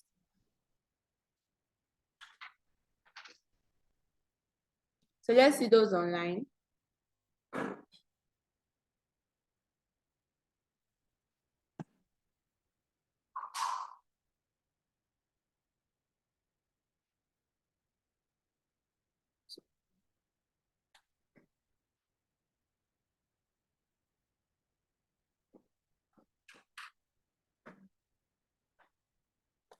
You've not created the dictionary, then peace.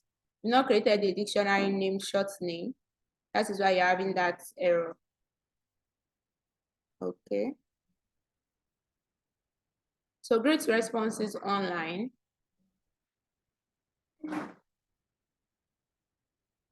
All right, so great that we all understand the concept of dictionaries. We've seen what dictionaries are. We've seen the kind of value that they contain. We know that dictionaries can contain mixed data types. We know that dictionaries are mutable. You can change the values of a dictionary. We also know that dictionaries are unordered. They don't follow a certain order. And we know that we can even have a dictionary in a dictionary. So we've learned so much about dictionaries today, and we want to move on to tuples. So tuples should be the last thing we'll be able to do today.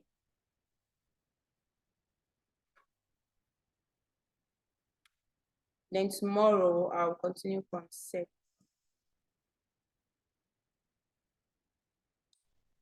When you are going through what we did today, dictionaries, tuples, if you have any question, you can come with them tomorrow. So I'm sure for we on site, we've been able to add lasso, right, to this dictionary. Okay, great one. So to work this way,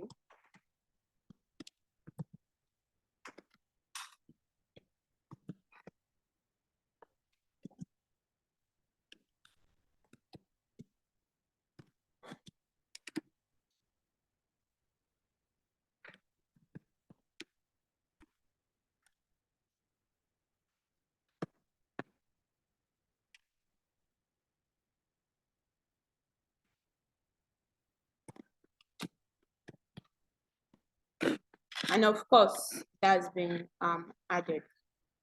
So moving on, tuples are ordered sequence, unlike dictionaries that are unordered.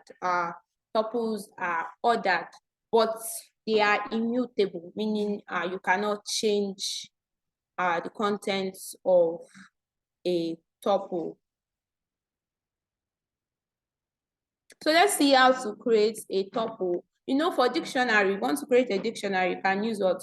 Curly braces. So if you want to create a tuple, you just use your normal brackets that you are used to, or parentheses. So let's create a tuple C containing values of 1, 2, 3, and you must make sure that you have commas there. So your parentheses and the values will be separated by commas.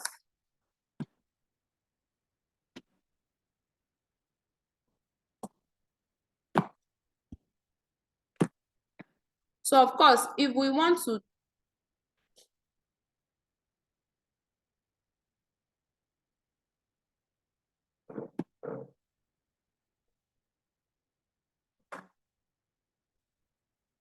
yes, we just want to start that.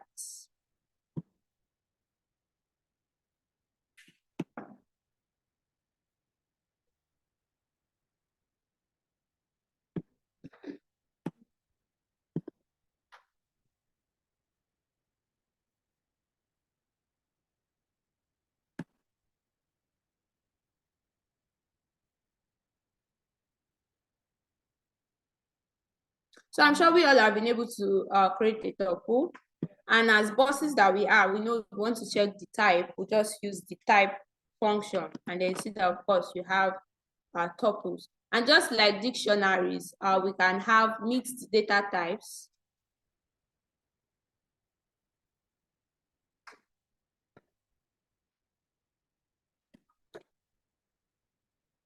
We can have mixed data types in a tuple. So you can see that here we have strings and we also have integers.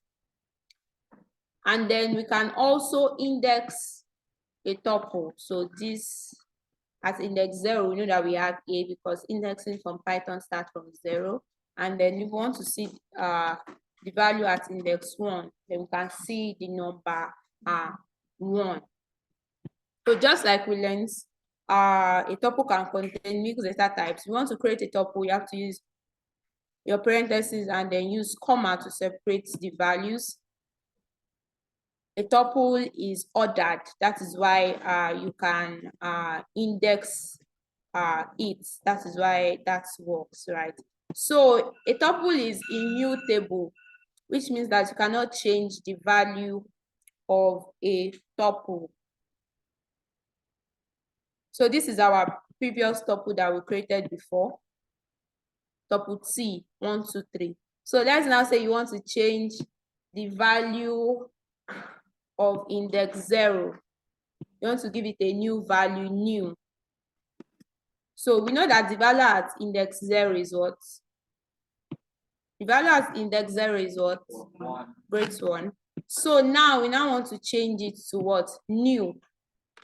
Of course, from what we've learned, we know that that is not possible in a tuple because you cannot change the content of a tuple. It is immutable.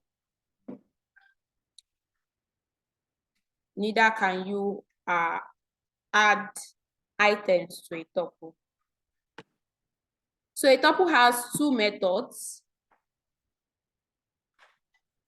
index and count. Great one from our online participants too. Oh, you want me to come again on the tuple? So when you want to create a tuple, you just have to use your normal parentheses and then add a comma to it. We know a tuple is immutable, it cannot be changed.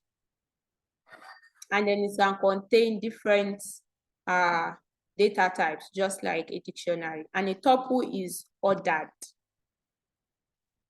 So if you want to get the index of a particular element in a tuple, the index method. So you can see t.index a.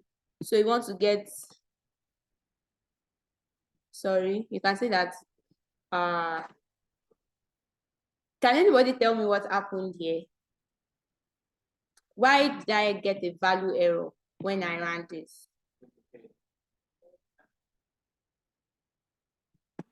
So this is because, this is because what is contained in my variable c is actually still what? 1, 2, 3. So I didn't run this.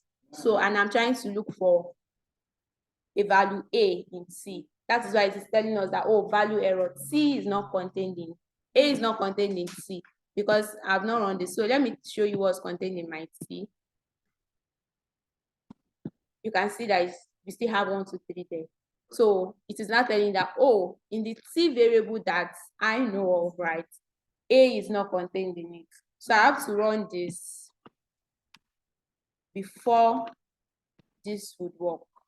Anytime you're having errors, just like I said, you don't have to be scared or frustrated. You just have to understand the error and then see how to prefer solution to it. And just like our facilitator, Testimonial said before, Python has a very large community. So if you're having an error, you can just look it up online, make Google your friend, and then you get a solution. So index returns, you can see that we have A is contained in 2 different positions here. You have a question? Oh, you can see that A is contained in 2 different positions here, but you can see that when we use t.index, we only get the value of the first index, right? So let's see, we want to get the value of the second A. A simple way would be to tell it where it starts, where you should start counting from. So now I'm telling you that you should start from what? The second index. So you can see that successfully it can return the index of the second instance of A. So another one that we have is another method that we have for tuple is counts. So we want to count the how many B's do we have in this tuple. Let's change it to A. So you can see that correctly it tells us that, oh, we have 2 values of A in this tuple.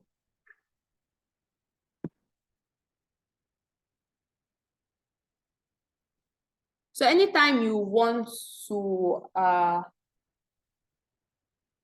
you need a data type that contains value that cannot be changed. Maybe for instance, date or a specific user information, you don't want it to change.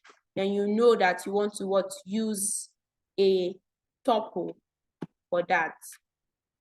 So I'm sure we all have been able to replicate this at our end, created a new tuple, used the method index count, and also confirm that you cannot change the value of a tuple.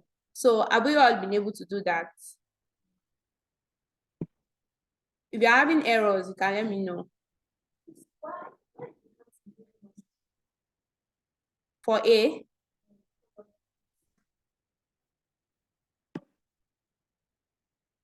we have 2, yes, in this tuple. Can you see that?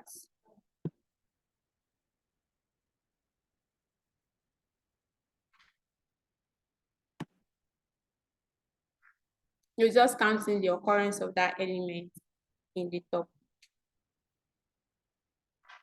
And if you use a method that is not recognized, you are going to get attribute error. So we've seen different types of error in today's class. We've seen syntax error, we've seen key error, we've seen attributes error.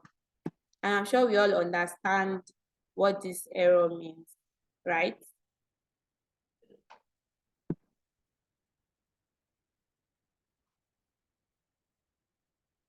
I'm so sorry, okay, Chuku, the form has closed, right? That's closed by 12, closed by, yes, closes by 12 p.m. on dot.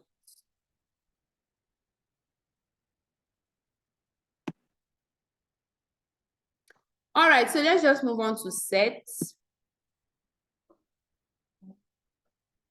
You have a question? Yes, just like dictionaries. Look at this first one here.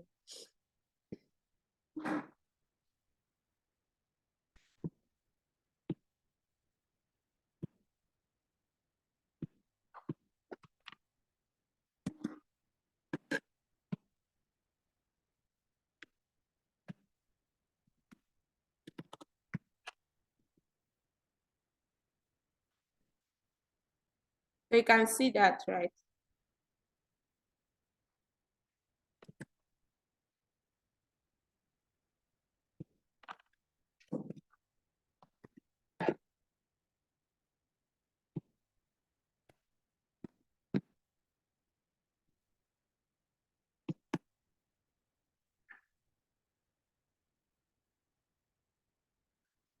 Okay, so just like dictionaries, sets are also unordered.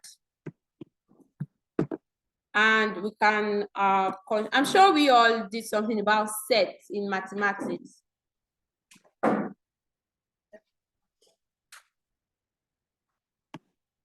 we know that we cannot have duplicates inside a set.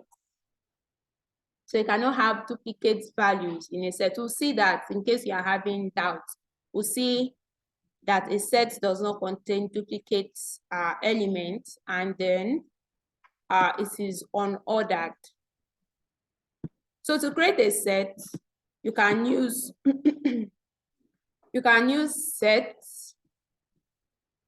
Just create it this way. Let's say new set, and then use the sets function. Can we please continue? Of course, we'll end in like 2 minutes. We're almost done.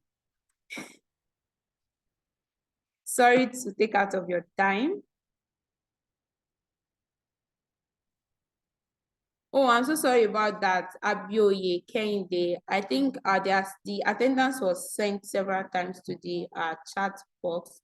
And then I also said it that once it's 12, the attendants will no longer be accepting responses.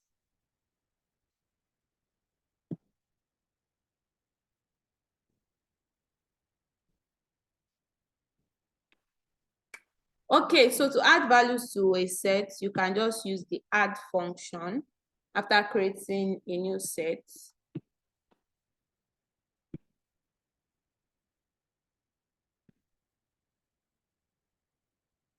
You can see, and then to see the value that you've added, you just have to call on the variable. Then want to add another value again. So you can see that that set has been updated. But then if you add, you know that we've added 1 before. If you now do x.add, just like I said before, that a set cannot contain duplicates. So you see, I said x.add 1 again, and then I want to see x. You can see that instead of having 1, 1, 2, we just have what? Just a 1 and then 2.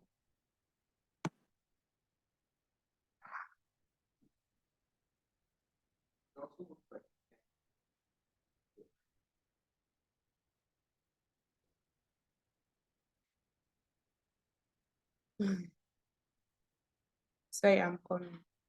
Okay, I think we're almost done because those online are, they don't want to miss the class at all, so they want us to end. So we are used to the type function to check the data type of a specific value.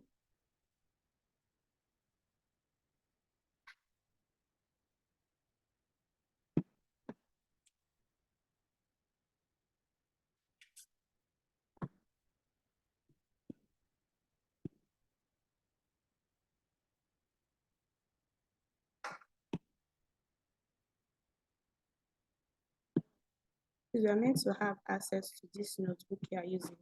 Yes, I thought Testimonial said it will be shared yesterday. Let me confirm.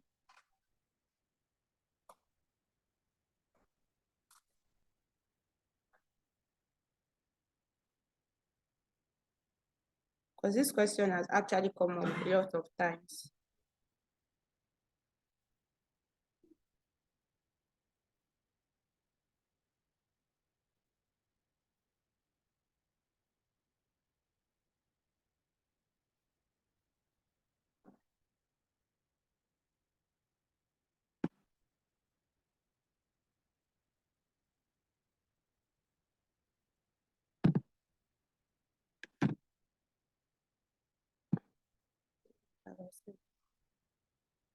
But he has not responded yet, so I'll respond to that later.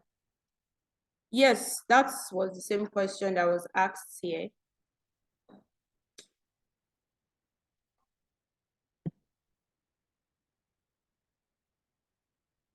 Yes, the assignment will be sent. The assignment for today will be sent.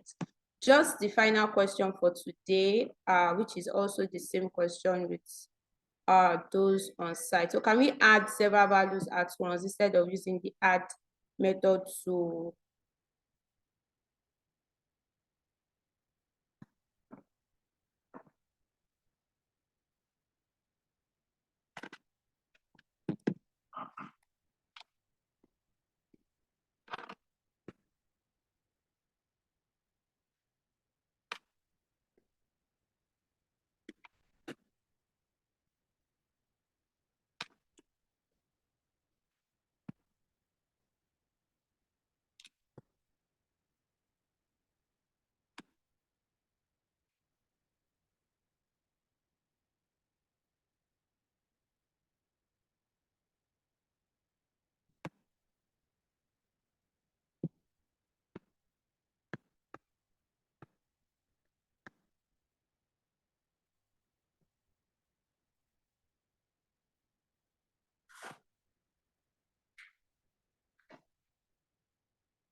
Yes, it is.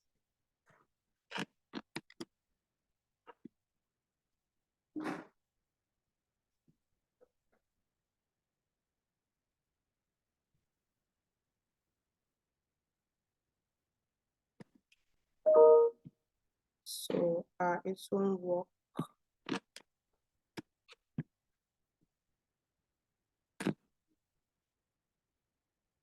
Sorry.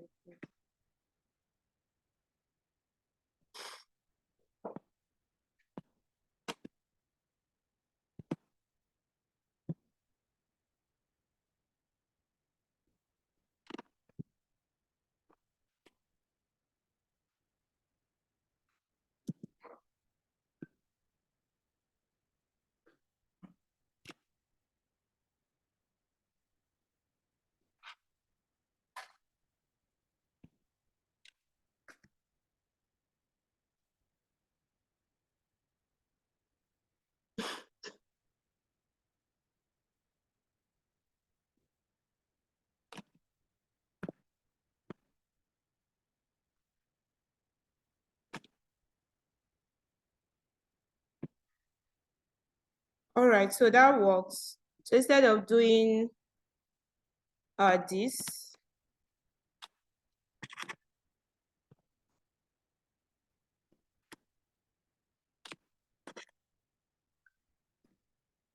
you can just do, you can just add everything you want to add to a list. Let's say 7, 8, 9. Give it a variable name.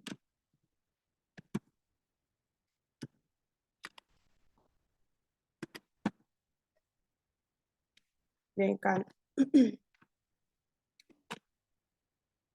update this. So I think for those on site,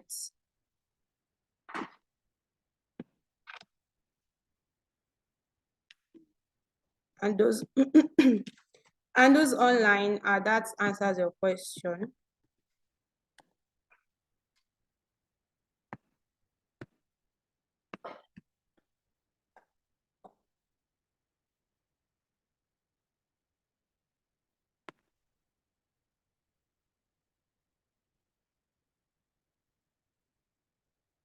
We use curly parentheses in sets, but you can create it using this set.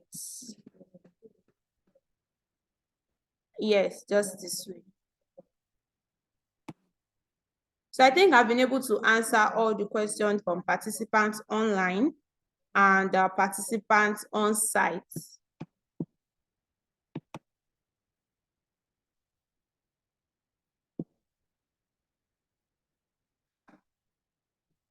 Okay, so for those on site, do we have any more questions?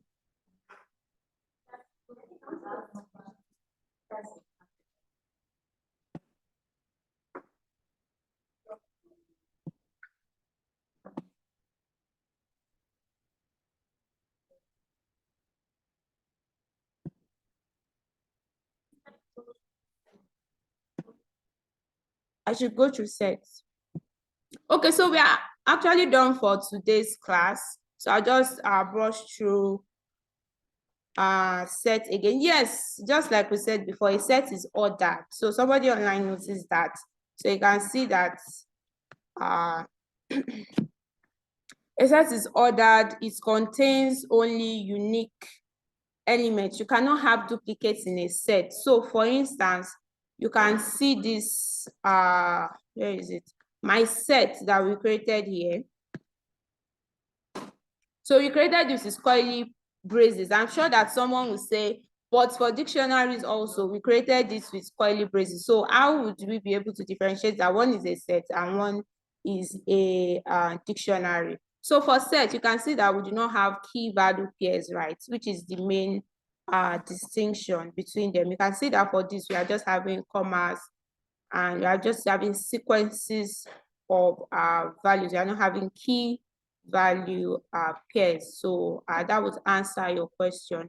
So for a set, you should have only unique values. You cannot have duplicates. You can create it with either using the set function, set, and then you add your values to it using this add method, or you can also update when you have a large list of values. You can update it at once. You can update all the values at once. But even if you create your sets with multiple, like if you have a duplicate, look at this my list now.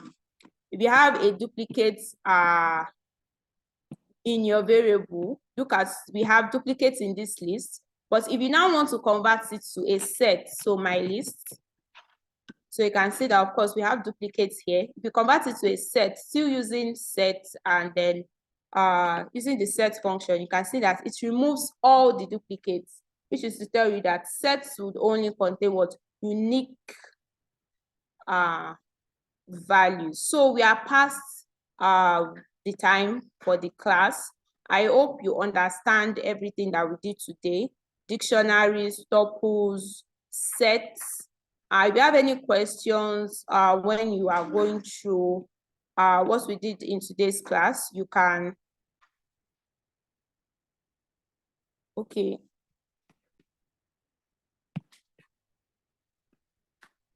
So you have it shown here, I think, Henry. If you have any questions about what we did in today's class, you can come with them tomorrow, and then would answer your question. So thank you very much. We are past the time. The attendance has closed. The time for attendance closes by 12 p.m. So that'll be all for today. Thank you for joining, for our participants online. And then for those on site, thank you for coming.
Godwin Kwame Fuji. I'm a parent. My name is Kabuji Mohammed and I'm a teacher. And my name is Edwin Hillary, a youth advocate and children advocate from Youth for Change Initiative. My name is Anolapo Ayipe. My name is Oyebade Grace Omulola, a teacher in this grade school, State Senior High School. I'm Rebecca Ode from Dreams from the Slum Empowerment Initiative. My name is Mrs. Diokeke. I'm a teacher and a parent. I see TikTok as a child play. Videos that were downloaded from maybe TikTok. I even thought most of those videos are just for fun, on useful purposes. So I used to know a TikTok as a free social media where you can send a message, videos, and other video clips. I just TikTok was just for fun and entertainment, basically, especially because my kids and I, we love watching the skits on comedy and the rest. I just know TikTok as an app in the social media. I don't know much about it. I used to look at TikTok as one of those social media before. So I've been preventing my children from even interacting with the media. I have TikTok on my phone, but I hardly use it because I feel it's an app that is only used for dance, for videos and all. I only know how to use TikTok to make videos. I did not know how to monitor my children's TikTok before. I've known that apart from using TikTok to make video, comment, I also learned that I can use it to guide my children. I can filter the comments coming to their page. Then now I know that there's an age limit. The privacy settings that ensure that the children, have accounts that are private, such that people don't just have access to their accounts without permission. I also learned that I can even monitor my children on what they watch on TikTok.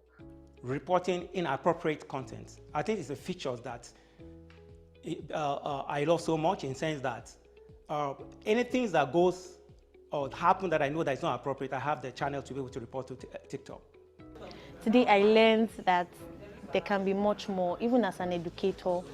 It can be utilized properly, even for children, setting limits, setting boundaries, and all of that. How to manage it, to even correct the students, even my own children. How to monitor children when they are using their device online, especially my kids. But now I discovered that it's a social media where I can control their usage, their responsible usage of the media. I'm able to know that I can control my children's interaction with TikTok, and I can know how deep they are doing concerning what they are learning. Then at the same time, TikTok is not only for musicals, dancing or comedy. It's something you can go further to learn more, even about painting, cookery, and a lot of other beautiful activities. Safer together. Safer together. Safer together. Safer together.